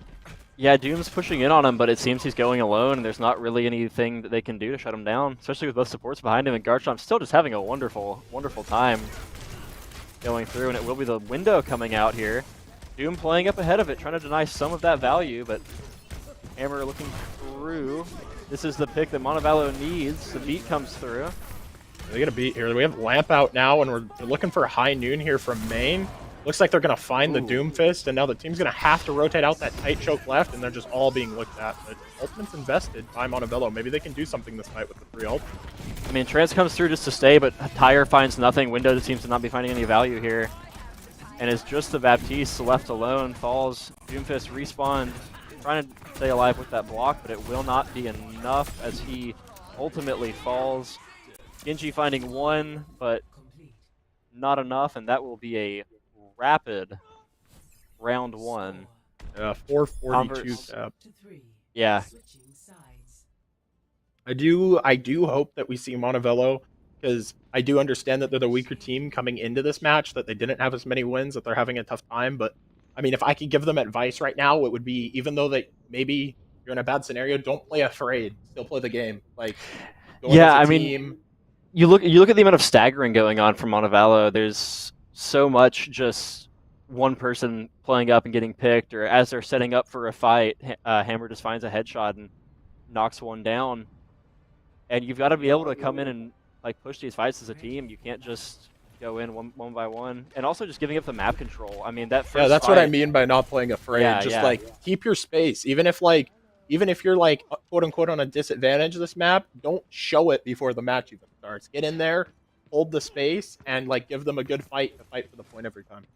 Yeah, I mean, even on that first objective capture, you saw the Cassidy getting picked early there, and Montevallo came down actually right to where we are here, the Alderworth Hotel, giving up all of that map control and handing Converse the objective before they even come through and win a fight. Yeah, watching Garchomp push the cart that whole time, I felt like I was a kid at like a water park. Remember the lazy river? You ever go to a water park and just ride around in the inner he's tube? he's having a wonderful time yeah. as he stands atop his throne here on the Doomfist. I think Gar's looking to get a little more action here. He was pretty quiet last round, looking to get into plays a little more on the Doomfist. Yeah, he wants to have some fun too. Pushing the objective is wonderful, but you're not always going to go. And the SimTP will come through here. They actually get a TP onto the back line here. Might be able to do something. As the Doom is booped off the high ground here. They do get a pick on the Symmetra, so that's going to make it a little hard to push. I do think that they're still okay in a 4v5 scenario here if they can walk. The cleanse comes out. That cleanse will mean a lot against this Doomfist here in the hallway there, as he's able to sort of corral them down. This is exactly the situation he wants. But they are forcing them out, trading this entire map. This is really good. Oh, but we do have Chance in the back line here looking to duel the Sim. Sim's just going to TP away and say see you later, but not quite. Don't exactly win those. And it will be back to the objective here. No objective capture from Montevallo. They're just kind of hanging out up there. They've wrapped fully around behind there, but... Well, they really need to fully force out these high grounds. Yeah, playing at a one-man disadvantage, it seems. And again, that will be dropped down again. You have these supports just kind of left out alone as the DPS have died down. Here But they might get the pick here on Gar. Oh. Good ult, but it will not be enough. But Hammer finds both DPS once again.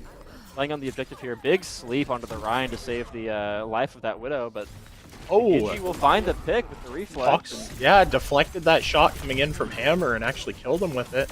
But Orion is owning the point here. Wonderful. There's nothing better than watching a Zenyatta hit shots. Yeah, and he is just getting pocketed by the Ana on the back line. They're just not able to walk. Yeah, that'll be a clean defense by Converse there. You see Montevallo coming through there wanting to do this big rotate, but one person gets picked, and then it seems they stalled out up in that height. They just spent so much time there getting bullied, getting picked off by the Widow, and not enough to just go fast onto them.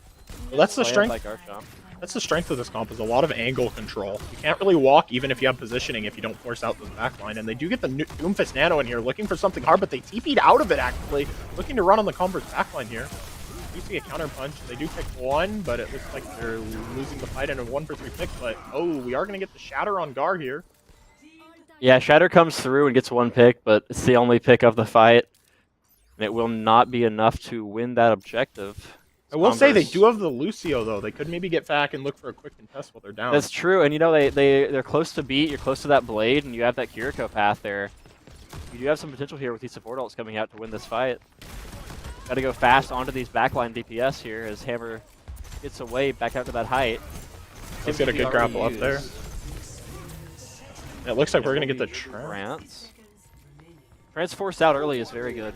for Montevallo here, but they lost Lucio, so that deep charge will not be there yet. Well, they do still have path the as an rush. option. Yeah, if they use the rush here, they could definitely look to close the gap on them and do something with it. But it looks like right now Gar is kind of just solo holding this room on his own. Yeah, and the picks come through. Just as Kiriko left alive, no one to TP to, and she will find a bullet into the forehead from the Cassidy there. Scarchamp convinces Genji back into spawn, and we reset for what seems to be the final push on this attack if Montevallo does not find a Some sort of push or engagement. Here. I want to see a rush blade out of them here. I really want to see something fast, something to get on backline. They don't have trance. They need to do something big here. Yeah, I mean it's got to be that, right? I mean you have to find but it will be just a blade onto the Widow and traded out by the Zenyatta. They do get picked control here, by Montevallo though. But they do have their Doom up still, and he's going to get hard pocketed to full here. Unless they get on that backline, they're never going to win this fight. And it looks like the backline trade is going in favor of Converse. Yeah, just not there in time. And that will be a decisive Converse victory, tying it up to 1-1. I mean, you have that one map deficit coming in as down 1, but just going to go ahead and tie it back up, make it a best of 3. Yep. Not at all concerned about it. I will just say one of the things I did like seeing out of Montevallo there at the end, and I think they need to work on it more if they're going to win this match, is that final fight they did. Maybe it was just because they had ultimates, but come together as a team and get a good push off, trade a couple members of Converse, and make it a 3v3. I think we need to see more of that, just playing a little more as a team. It's like when they have ultimates, they know what they want to do, but when they don't have ultimates, it seems like they just kind of hang out a lot and they're waiting for something to happen, and they need to start trying to make plays. And I think if they do that, they can maybe take a couple points or push some or make it a better challenge today. Yeah, I mean, you saw a lot of really delayed play coming out, especially on that first push. You know, they spent probably a minute 30 wrapping back around through the hotel, and taking that map control is very valuable. But at the end of the day, the objective is what matters. You've got to get on the objective and get those contest time. Yeah, for sure. Something that I think if they did here that could make a big difference in that case is maybe instead of swapping back on the Sim, come back on like a Tracer, do something that can play that Logan, play the point. You have the 4 up there. They're not going to die if they're all stacked there. You can't push on a Ryan in those closed doors. If you get something like a Tracer that can come back faster, not be picked as easily, and maybe dart around the map a little, cause problems so that your backline, when you rotate them off high ground, the Tracer can look for an engage. They can maybe set up a pincer in that scenario, and that'd be something I'd like to do possibly. Yeah, especially just harass that Widow out. I mean, so much value there from just the Widow being able to stay alive and rotate around, get angles. And so, I mean, so many of the picks that game just decided fights. You take out a support early, take out a DPS early, and then the Doomfist is able to just go in and brawl so much more effectively. Yeah, I mean, Doomfist is always one of those characters that wants to get into brawl, but the nice part about Doom is you can also get away if things go bad. You can be out of it instantly. Yeah. And so it makes it really hard for them to get a pick on that Doom if they're playing Reinhardt, because how are you supposed to walk on something that can just slam back up to the high ground if you get forced out? I mean, and the Widow as well too, with that grapple just to leave if you're playing the Rhine there.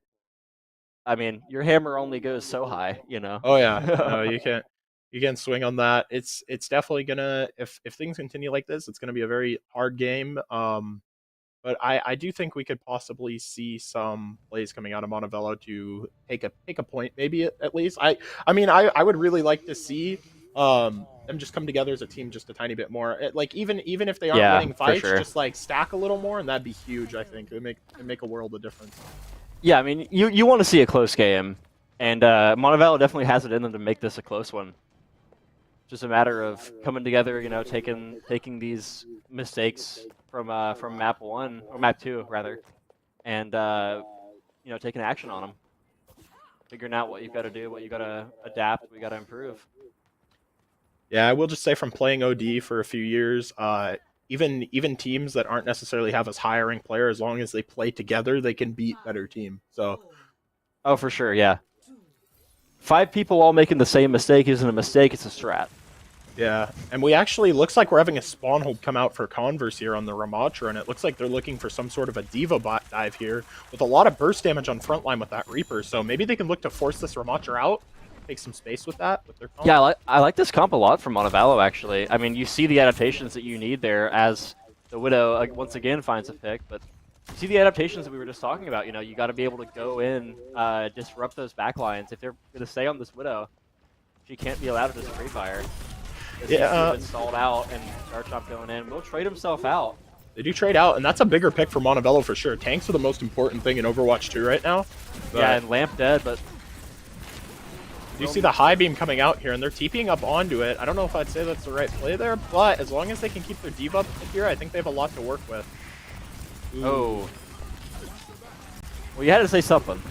Yeah, I mean, sometimes you can predict the future. That time I predict the opposite of the future. I was really hoping we'd see Diva play her life there, but I don't know. We haven't I know you haven't casted much, but we call that one the caster's curse.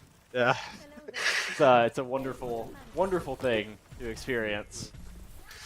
It's definitely something. I was surprised the second I said we need the Diva to live, Diva died. So. As soon as you say anything, the opposite will happen. The wonderful part of broadcasting here is the Diva getting pushed out here, and you've got to see more pressure onto this Widow. You know that recent nerf back down to 175, a lot more diveable now. Yeah, but the pushes seem to be on these more resilient characters that Converse is running here, and you know, pushing in on the Ramatra, who's not going to be falling down anytime soon. Yeah, so I understand where Montevallo is going from. Like, I actually do like pressuring Ramatra here, just because you do have the Diva, you do have the Reaper. Even with block, you can do a lot of damage into that. You can force that out. You can make it a hard time. But what I would like to see is maybe get off the Genji and go like a Tracer. Or just something that can harass the Widow. Don't let the Widow sit in the back of the map and free farm the entire game. Yeah. At this point, they're just playing an aim trainer. They're never contested. Yeah, for sure. I mean, I know the Genji is a comfort pick for the Flex DPS here, but I feel like you've got to have some adaptation there. As Kiriko Clin's already forced out here, and she will be TPing out. The Monkey comes in to dive, but it will be the Path coming out once again, and the wall from Converse. Yeah, it seems like Converse is using their ults here a lot as throwaway ults. It's just they're charging them faster because they're getting more damage in, they're winning fights, so they're like, okay, let's use my ult, I'll have it back up again in a fight and a half, and I can use it again. And like, that's one of the things, like, I would say Simwall is definitely one of those ults that's like kind of a throwaway ult. If you're beaming a lot of people, you can get it back fast, same with the Kune Rush. And I think we're just going to see them spamming their ult here. I think they're probably going to look for a window this fight, Converse and Montevallo. Yeah, ooh, this Kiriko is playing so aggressively. I love it. Well, yeah, that's the thing that's scary with Kiriko is at any second she can just TP out, say see you later, hit a pick, and just leave. She's just allowed to hold these incredibly aggressive angles that no other support in the game can take because she can just press a button and go away. It almost is a kill there, trying to find the Reaper, but Fade comes out. Ooh, barely gets out of there. Just not enough. But the tanks will raid here, or all rather. Oh. 2 picks coming in. It just seems, again, we're just seeing the staggering from Montevallo. You're not seeing any cohesion. I will say it's really hard on this map, though. It's a lot more open. Yeah. It's harder to stack. There's not corners you can play as much, so it's harder to close all these angles. Because Converse just has 1.5 million angles right now as it's happening. Yeah. Trying to come through here on the ball. Get some disruption there, and the Reaper ult will come out, and it will find the Symmetra. Looking for a second here. The Blade comes out. Takes down the Lamp, but taken down by the fists of Ramatra flying through here. And again, just Ramatra ult in an overtime situation there. I mean, that's just... You gotta dump all the damage in the world straight into that Ramatra to try and get anything done. Burn that ult down, but... Absolutely. I mean, Ramatra ult in overtime is a ridiculous ultimate. You have to go to him. That's all that Ramatra wants. You are not going to kill him most of the time. Unless you have a Bastion and you're playing to burn him, Ramatra is not dying. A lot of times what our team will play for is actually try to shield off the Ramatra ult in overtime. That's another way because they did add that mechanic into the game. Well, you can actually shield it with Reinhardt. Yeah. Shield, break the line of sight. So if you can do that, that can work. But like Ramatra ult, like we've been talking about in overtime, it's just so hard to break. There's not much you can do there. Yeah, I mean, just switch that character with 6 seconds left, build an ult up, and pretty much guaranteed an overtime fight. And it will be another Ryan comp coming out from Montevallo looking to hold this defense. This is a very difficult defense here. You've got to hold for How long is first timer on 4 minutes, I believe. Well, 4 minutes? I believe 4 minutes on every escort is what it's set to. Wonderful. So yeah, it is going to be a 4-minute hold here. I think Converse might be looking to do some silly stuff here just because they don't have that much space Yeah. and they're trying to have some fun. I mean, you've got the Roadhog coming in. Yeah, Well, the hey, Bash should locked in. I say silly stuff, but that is Garchomp's signature hero in Overwatch 1. Oh, okay. All right. So it is a little We have silly because a, of Hog, but Oh, speaking of silly, we have a bit of a positioning going on here. a little bit of J silly too. We got lots of sillies in this one, but Interesting. I'll just say interesting and leave it at that. But 2 picks coming out from Converse here just to open it up. yeah, I do like to try on the Symmetra, and it will be the Symmetra down.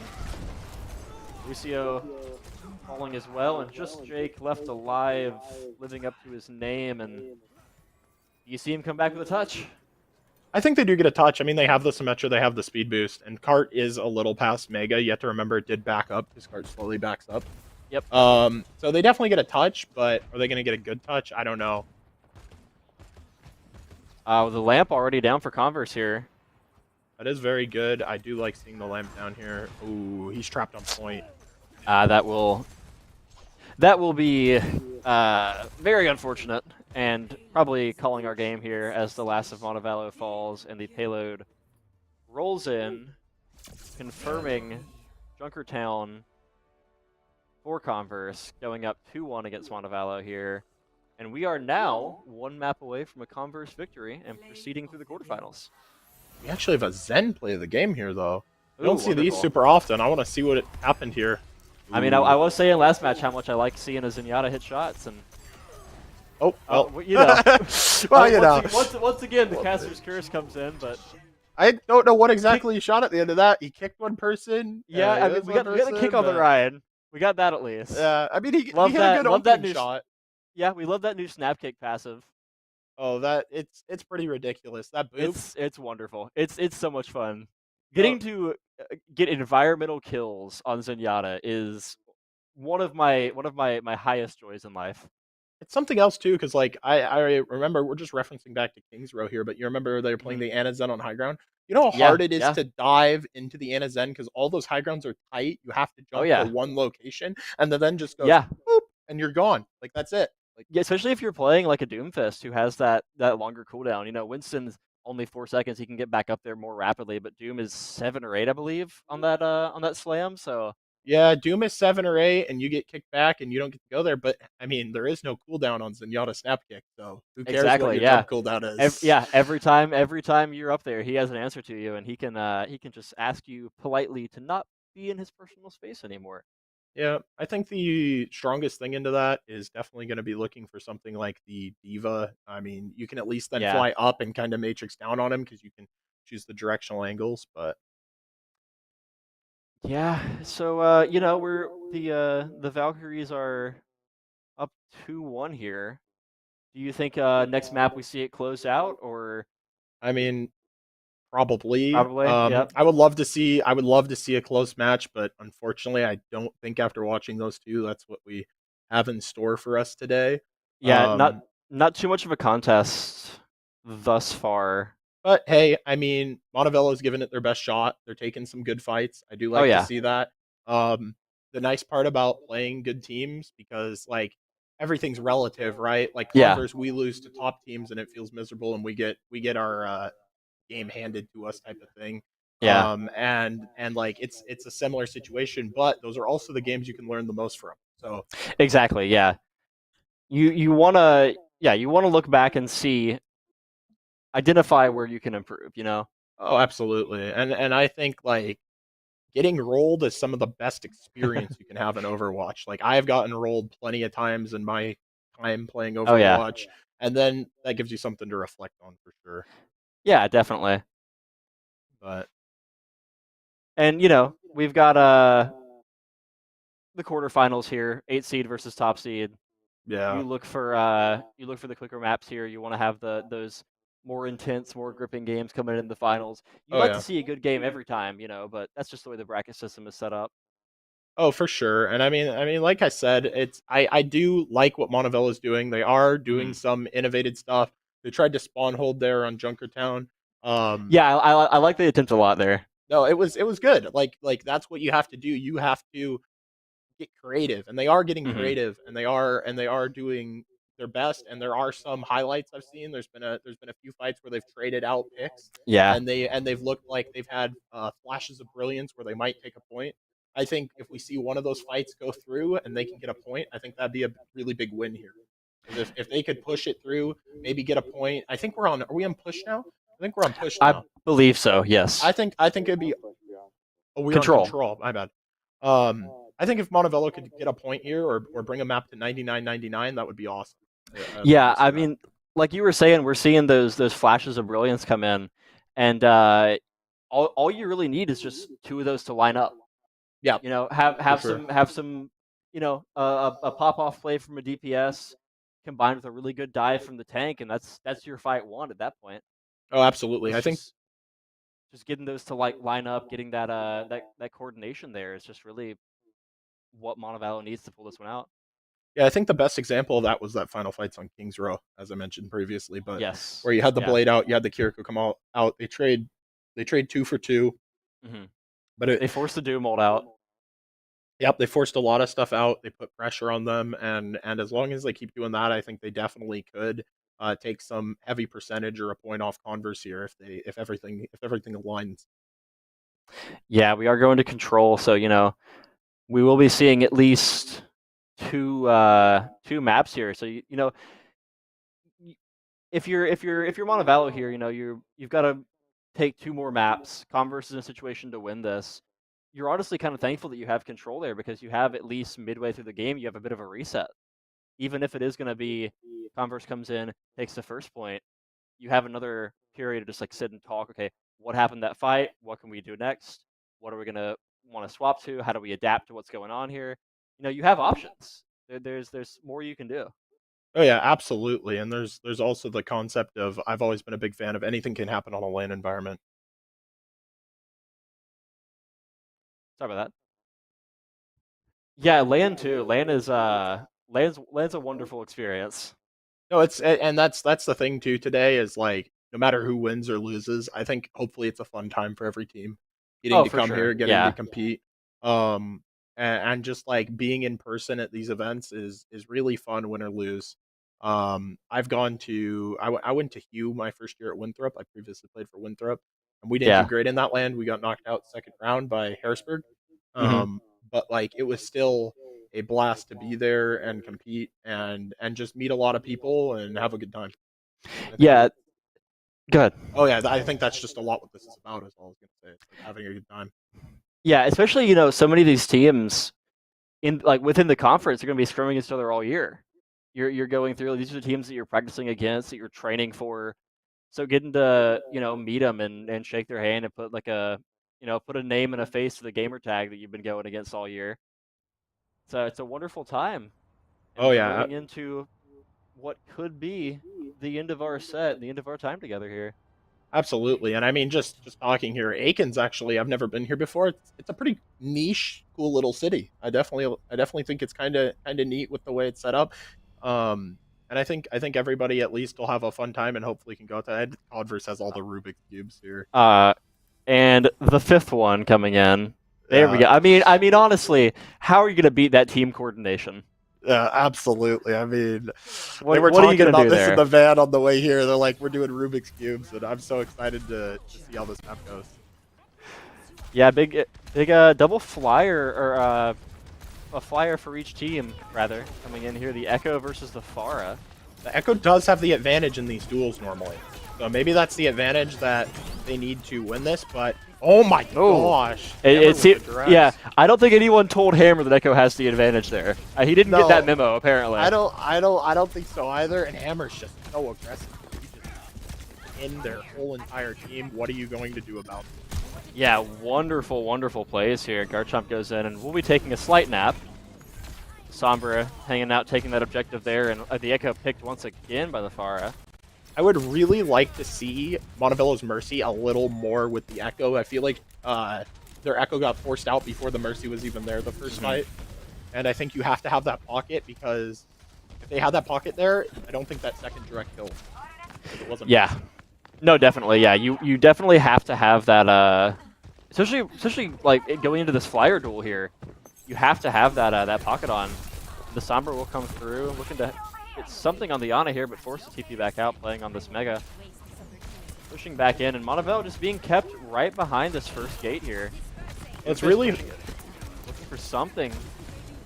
Doomfist and Genji both coming through, but oh, opening pick. All right, we do see a pick on Kiwi. Finding a pick on the Mercy there, and the barrage comes through to trade it out, but pick by the Mercy looking for a trade. Nope, the res does not go off as Garchomp finds a 3-man. Yeah, he does get 3 there. I was just gonna say that Echo pick. If you can pick the Mercy every fight, that's the best pick into this comp because then you don't have the res. The Mercy pick is like 2 in these comps, almost like 2 pick. Yeah, I mean you cripple the enemy flyer too because so reliant on that Mercy with these, and as we're saying, the Mercy pick so important and it comes through and they will be diving in off of the back of it. Yeah, I definitely think that this is going to be a Converse 1 fight off of that. They're collapsing this room. A big hack coming in there. Forced out. Hammer falling off the map apparently, running out of fuel in just the wrong position, and the res does come through. I am impressed with Just Jake there. That was some good movement on Doomfist we saw there. That was a really good play, that flip on the punch on the flying away. Yeah, but he might have missed what that was. But yeah, I mean, just great to stay alive, you know, and actually that may have been the Aura causing that environmental kill I saw earlier. The copy on the Doom comes through, looking to find something, but it will be breaking, dropping down. Blade comes through, but EMP'd, unable to dash, and will be found. 2 picks the Sombra there. Traded both out though. Even fight. yeah, but that Hammer just finding the through. supports again. Yeah. Super punch coming through, but Converse does not wish to have any of that. Just dumps that barrage right into the tank. Yeah, And they that do. will be- Oh, not over yet. Yeah, And they get a pick actually. Yeah, I mean, Echo coming in, catches the Pharah emoting there and just politely asks her to refuse. Hey, I mean, that's the caster curse again. You said it's over, and Montevillo said, no, it's not over. We're actually going to take this Yeah, point, big I think. retake, actually. That was actually a really, really good play. I don't know how you say it. Do you say it metal bullet, or is that... How do you say that damage? The metal? Metal. Gotcha. Yeah, no, that was a really good play Yeah. by him coming in there and testing that point last second. I really like the grit and the passion here shown by Montevillo, getting back, Yeah. not giving up, taking that fight, and taking the point back by Converse. And it goes to Converse as well, you know, like sitting there emoting on the objective. This game is not over until that little pop-up comes up at the end of the game. Oh, absolutely. Montevallo sitting here with 40%. Doomfist ult comes down looking for a pick onto the Ana, but it will be taken away by the Pharah. Trying to find this Doomfist here hacked, but will not be enough just yet. Garchomp picked up with the tank, but res immediately, and we've charged yet another barrage. Rated out again by the Echo. Echo coming in looking for a touch, but we'll get EMP'd, and They do get the touch. the overtime continues. Is there anyone in range to contest? No. I don't think it is. That will be round 1 going to Converse, but not without a fight. No, that was, I would say that was our, it's not a full map, but that was our best point Yes. so far. Yes. Definitely saw a lot of good plays out of Montevillo. They did get 13% before that last contest even happened with having a good fight. And what I would say the biggest thing is they've been doing a better job of rotating as a team and controlling sure. their space a little better, which I really like seeing. Yeah, I mean you're seeing those dives just work out exactly in Montevello's favor. They want to come in, they want to cause that disruption with the Doomfist, and then you have the Genji coming in following up with that. Got to play so fast with it, but it's working out. And we're back on the Echo, keeping that flyer duo. Montevello obviously liking it. Yeah, I think that they definitely saw the potential for it on that map. So they don't want to trade what has been their best comp so far. They want to keep pushing that. For sure. I mean, they ended up with 50% in that fight there. Their best so far, but the Echo we taken down Off and the map. Both supports fallen. Yeah, that was actually a environmental by Garchomp there with the spear from across the map on the Ana. Yeah. You Man. heard that Ana voice line in the background. Just just screams falling in away. the distance. Yeah, I didn't even see it. I just knew it happened. Yeah, tragic, and will be a Converse point here as they go up and set up for this defense. No changes from Montevallo, so keeping this comp here. I think it will And be very again, hard into the Arista. The Mercy not on the Echo there, and the Echo falling first. Yeah, they really got to try to keep the Mercy on the Echo a little more. They're just getting blasted down by the Baptiste solo, I think, most of the time. Yeah, I mean, that hit scan presence, I mean, you have that Baptiste doing as much damage as mini DPS. You hit all those bursts, and Orion is obviously having no problem doing so. Yeah, but charged up by Jake here. Looking to do something with that. I think we're going to see some ults come out of Converse here, maybe. Actually, probably Echo not this falling fight. first It looks like they're again. staggered, yeah. This poor Ana getting pushed on by the Pulse. The Pulse will miss. Hammer comes through, finding that pick, and Garchomp will follow up on the second support, and this will have to be a reset for Montevallo here. You gotta just get back in spawn. Plus your supports, you have no healing. Hammer wants to do some goofy stuff, sitting around back here. And they Trying to don't be a little silly. They don't see him. The Hammer's doing something a little silly. He's trying to see what he can do here. You know, and you know, he will find the first pick onto the man. Oh boy, that worked. It was definitely something. You don't like to see those working. No, it was definitely Hammer being a little silly with it, as we like to call it. Yeah, the silliness was in fact there. And tell me he at least dies here. Okay. Okay, there we go. Thank you. That's my teammate, but I want to see him die for trying to do that. I mean, you can't do it a second time, you know? You do it the first time, it works there. The OT touch does come through there, though. Echo able to find it. Did they just cap for free? No, they do have the key. Almost. Looks like we got the beat on the Tracer, too. They're just not giving anything here. Yeah. Looking for any other touch, but no, that will be it, and that will be Montevallo's push through. Converse winning in the quarterfinals, continuing through to face... Who are y'all up against next? I should know that, but I don't. I know that we're going into the semifinals. I don't think there's another match until tomorrow for us. I think there is one more match today that is... Do you know the final match today? I am not sure either, actually. So we both find ourselves woefully unprepared to continue the rest of this broadcast here. But you know, a good showing for Montevallo, coming in, taking a fight there, taking half of that last control map there. Good adaptions, and you know, you can tell they were having fun. Oh yeah, no, Especially I towards think the that they end there. definitely had a fun time there. Like I said, that grit, that final contest on Lijiang Tower, I think it's Garden is that map. Yes. The open map, I thought that was really good for Montevallo. I thought that was another instance where we saw what they could do. But at the end of the day, they are the 8 seed. Converse is undefeated in the match, so the win is expected. Yeah, you know, you always pray for the upset. You keep your fingers crossed. You have that like hope in the back of your head, but it will be Converse progressing through to the semifinals of the Peach Belt Conference Overwatch 2 Championships. Yeah, and I think since I don't think we play Kennesaw yet. I think they're the 2 Kennesaw seed, is so they're an yes, opposite they side are of 2 bracket. seed. So that Definitely y'all's biggest threat coming into this. Absolutely. Kennesaw has some really good players there. I will say, so we played them last year in Peach Belt. Yes. In a somewhat close match. I think it was a 3-1 for us, if I remember correctly. But sadly, they have lost 2 of their star players since then. Yeah. Kennesaw is a very good team in this tournament, and we know a lot of the guys from multiple different lands that we've competed against them at, and I believe they don't have, I know for a fact they don't have Chinese food anymore, who was their star player, and I think they might have lost Nitro Galaxy to graduation. I believe so. Yeah, I believe so. Another one of their really good players.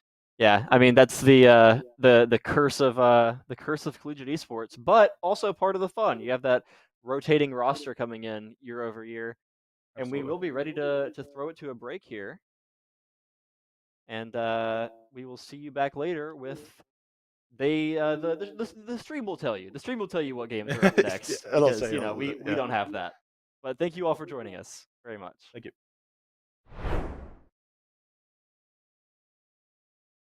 There are two key moments in any college journey: when an acceptance letter arrives and the day the college education is paid off.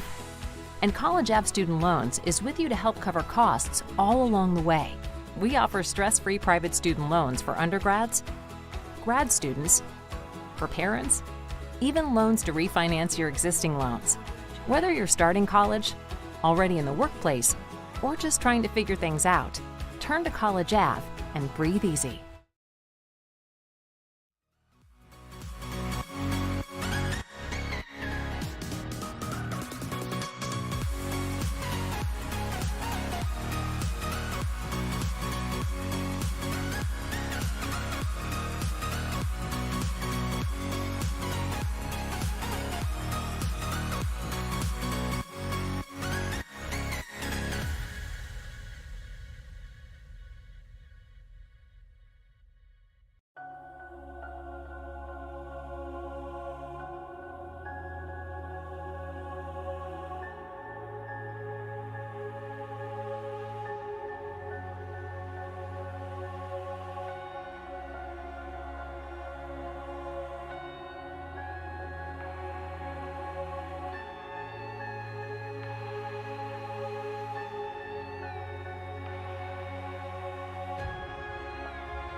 Are you ready now?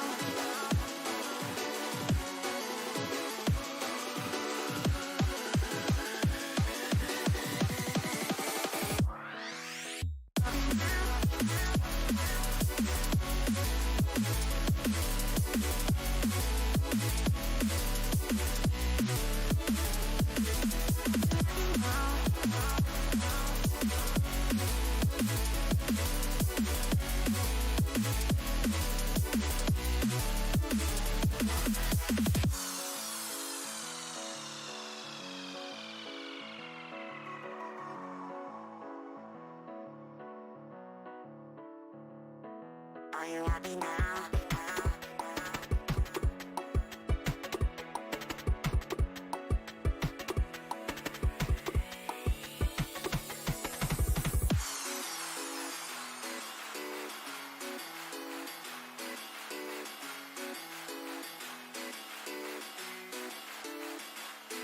Are you happy now?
Ladies and gentlemen, welcome to your main event of the evening. If this is your first time coming into the Peach Belt 2 channel, welcome in. If you've been here for the long haul, congratulations. You're about to see a bang of a match. I'm Glitch, and this is Just Jake. and we're here to provide commentary for the Columbus State University Cougars versus the FSC Florida Southern College Moxians, and here we have a storied rivalry, in my opinion, in This terms is of these two the teams. 4th and 5th seed, right? These are the 4th and 5th seeds, and Columbus State University is 4th seed, with FSC being 5th seed.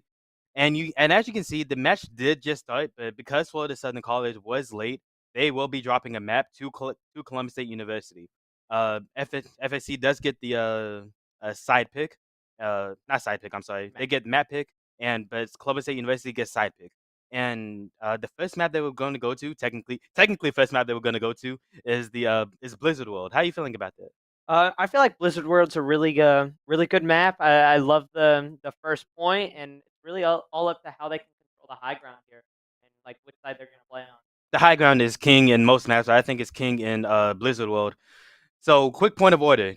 If you look under my name, it does say Columbus State University. I will be completely unbiased when it comes to this school. If Columbus State University makes a mistake, I will point it out. If FSC makes a mistake, I will also point it out. I'm on neither side. You're I'm neither on side, so I'm pointing out both of them.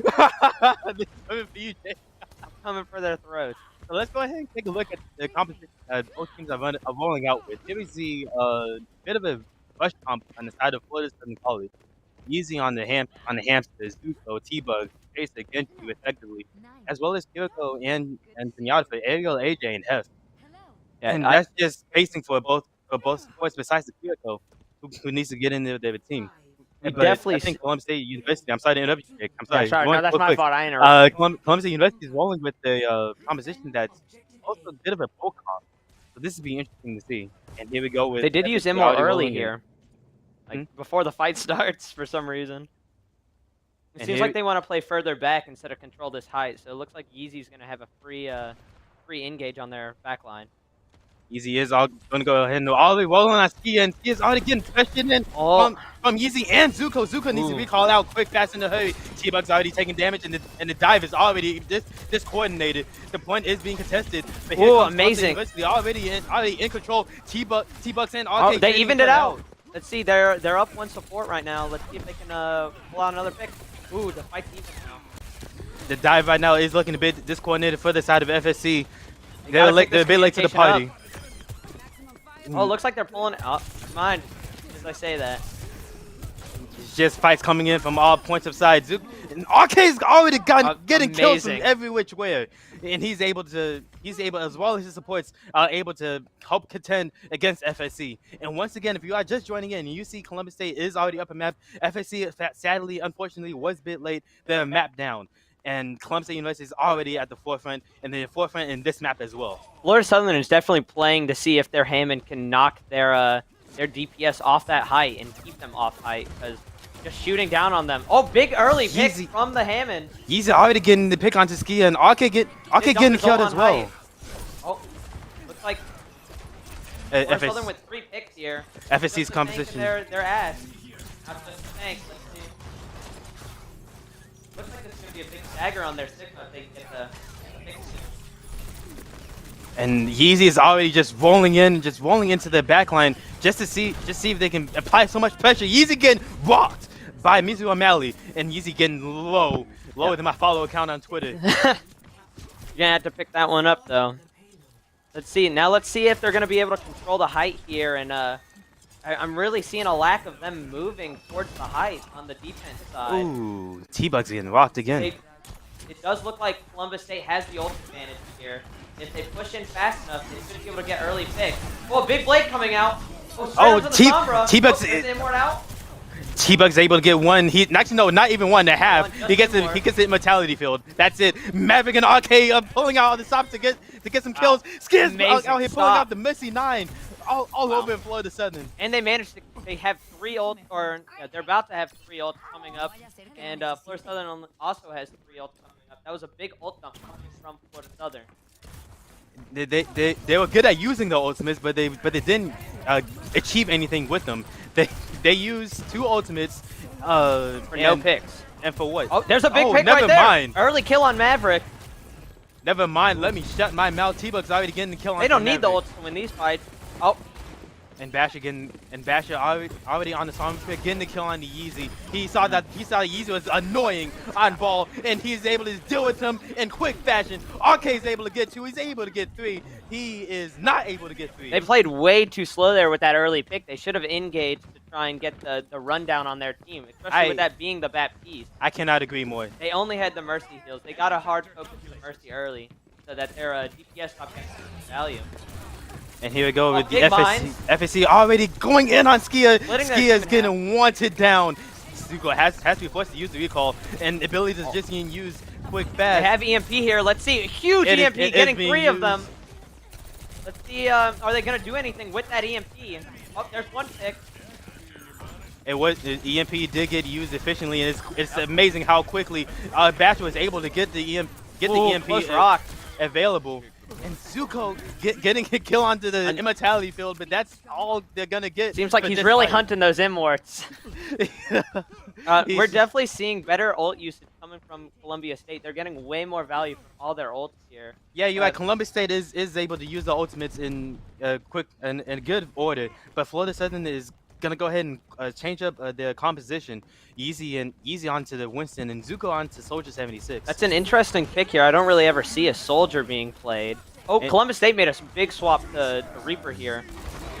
And Graffiti Flex started being used to Massive high noon! triple kill from Wow. RK.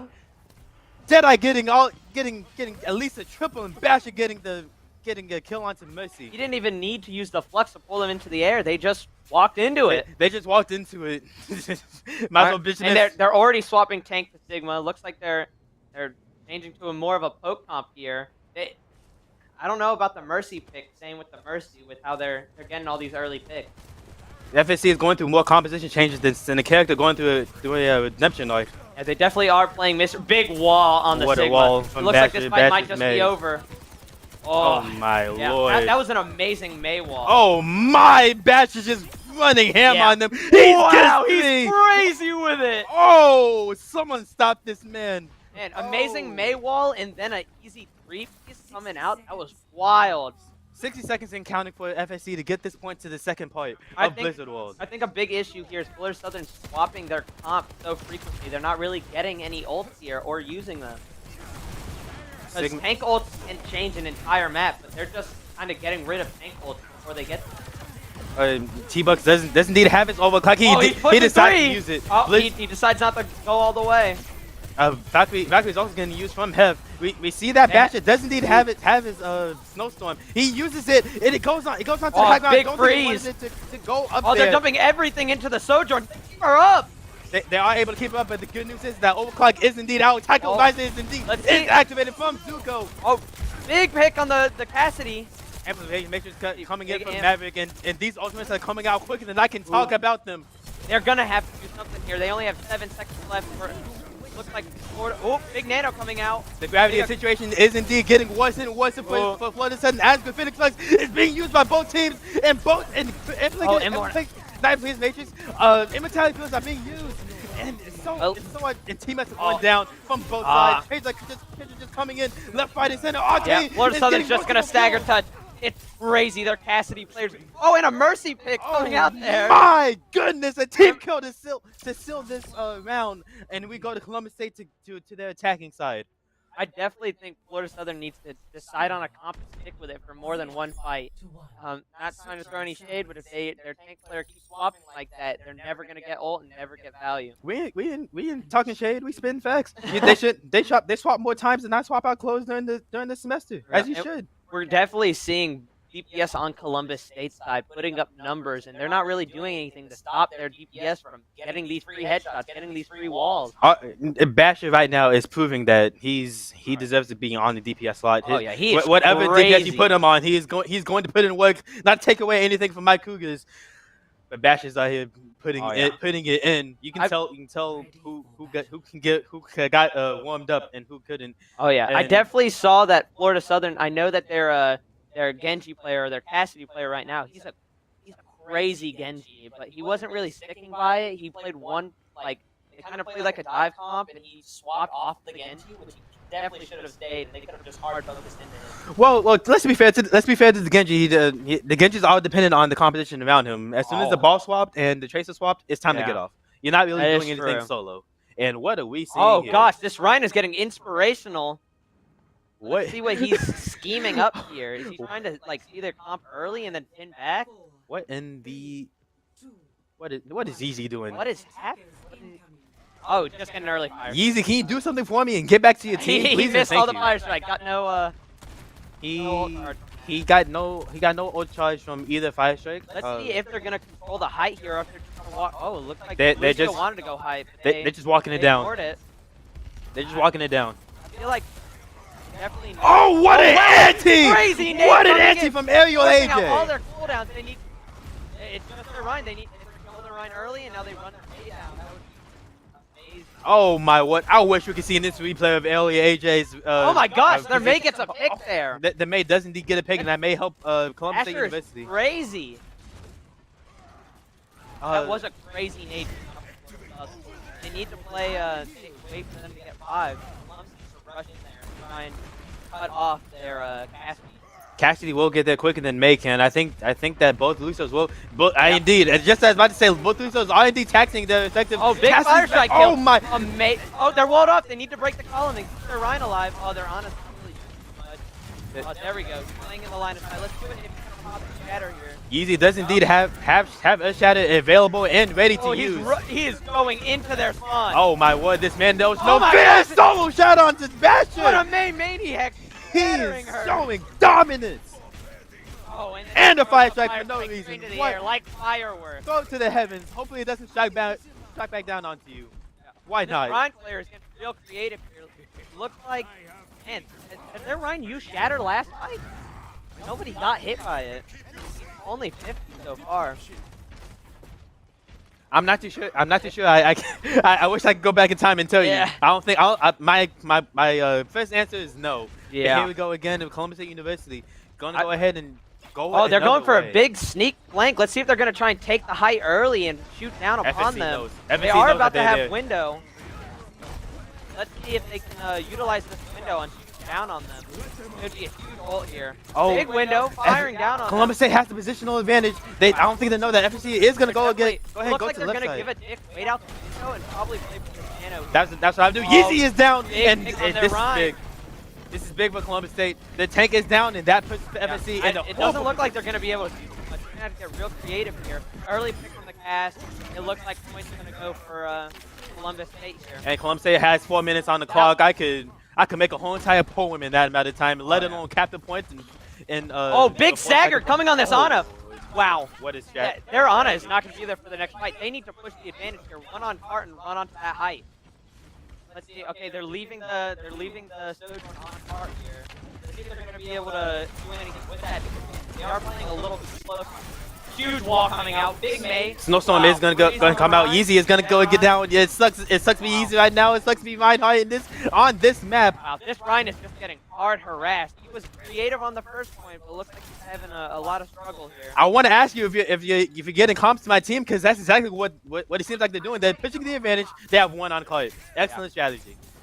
Yeah, them having that one on card is just getting them a lot of value because they know they can win these fights early. If they get that wall off, it turns it into a 4v4 again. Oh, big yeah, nano on the run. Let's see Oh, what a wow, shatter! Shatter! Shatter coming in, and let's Wow. not forget that Yeezy is nano. You get more ultra Man. charge when you get more damage. The whole entire team That is run dead. is just getting creative. It looks like it's going to be a. And that's free all map up for win. this map. And it is a 2-0. I definitely think, like they Florida Southern just never regrouped. They just kind of kept going in as a 4v5 and just lose. They need to take a little time, take a breather, come in as 5, play that, push that aggression. Columbus State University staggering the on at the end of the first point also didn't help things in the matter. Oh, it But changed. even It set before the tempo for the entire map. This is the crazy 3-piece. Oh, 4-piece actually. 4-piece, yes, you're right. Wow. And Oh, they that's cut it short, but hey, and that was that a phenomenal game. Though that had us on the edge of the sea, I would say. I think that was a very fun game, and we exactly know that Columbia State University and Florida Southern College are indeed going to go ahead and put in that work and show us that what they can do. And once again, this is a rivalry that has been going on for some time now. Ever since PBC has first started introducing the Overwatch games, this has been going on for some time. And some people may not know, so I'll just go ahead and say it. Florida Southern College actually beat Columbia State University earlier in the season. They are definitely getting their revenge here. So now Columbia State University, not we, Columbia State University is now getting the retribution back. I had to get the right wording out. You can definitely see that they're really like Columbus State is really good at pushing that extra player advantage that they're getting from those staggers or those early picks. They know as soon as they get that pick, they need to be in that team fight, stomping them. And that's just it for map 2. We'll see you guys in map 3. Do not change that Twitch channel unless your house is burning down. We'll see y'all in a little bit.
what a map that was on Blizzard World. If you just missed that map, you just missed a banger of a map. And here we are going on to map 3 in Circuit Royale.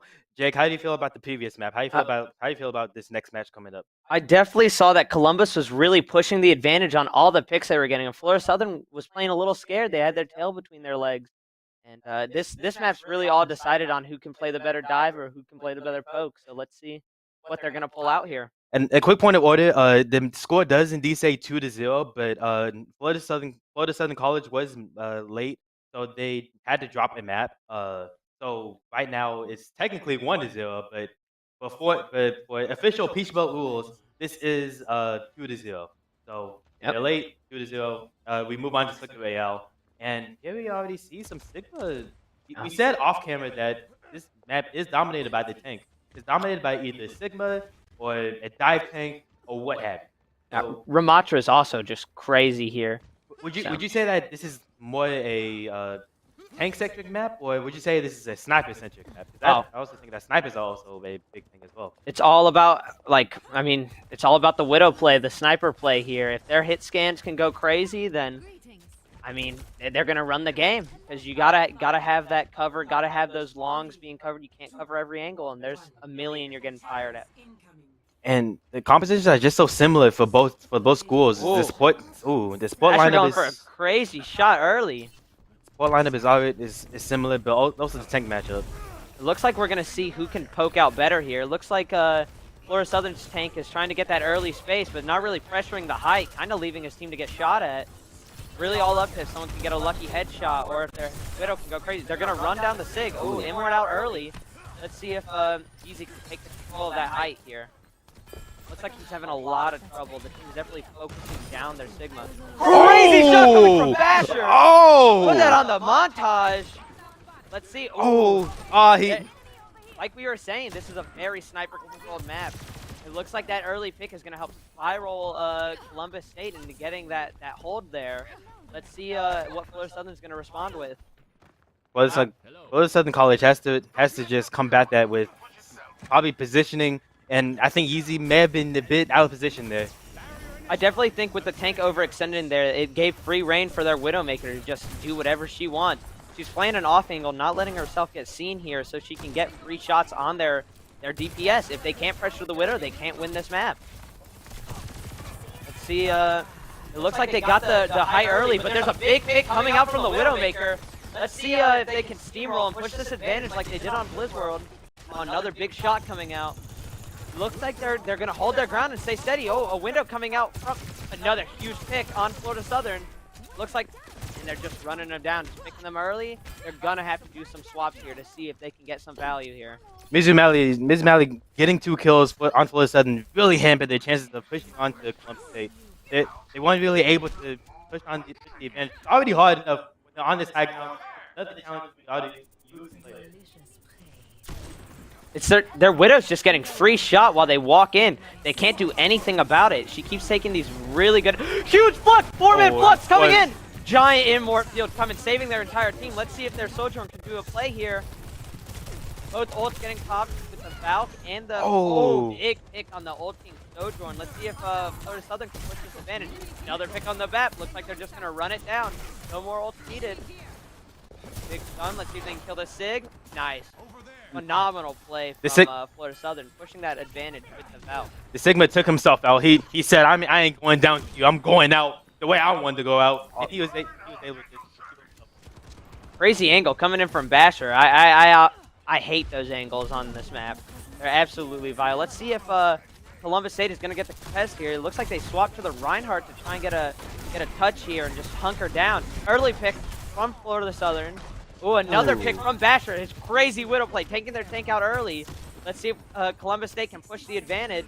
They're not pressuring the Widow at all, allowing free fire, just getting her infinite value. Oh, they're finally pressuring her. Let's see. Oh, they popped the window here, trying to get a little push going. Maybe they can get a contest going. You got a amazing shot. Crazy angle coming from Basher. Definitely flexing his hit scan prowess. Looks like they're gonna just push into this with the pick advantage. Oh, looks like a big res coming in. Let's see if Sig can get any value with that ult. Oh, big rock. Big kill on the Mercy. Let's see. The Rhine's overextending here. Let's see if... Wow, Basher just going to town. They are doing nothing to stop this Widow play. They gotta swap to like dive or something here to take care of this Widowmaker. They're just allowing her to get free fire, getting an early pick every fight, or even mid fight, getting 2 picks. There's 7 seconds left on the clock. FSC has close to no time. They need to have this. Oh, they're both coming in! With a slam from downtown. Huge fire strike. Ooh. Basher with another early pick. It's not looking good here. This is going into a 4v5. They did get the big res off. Let's see if... Yeah, they're looking grim for Florida Southern. They did get that early pick on the Sojourn. And Basher with another early pick.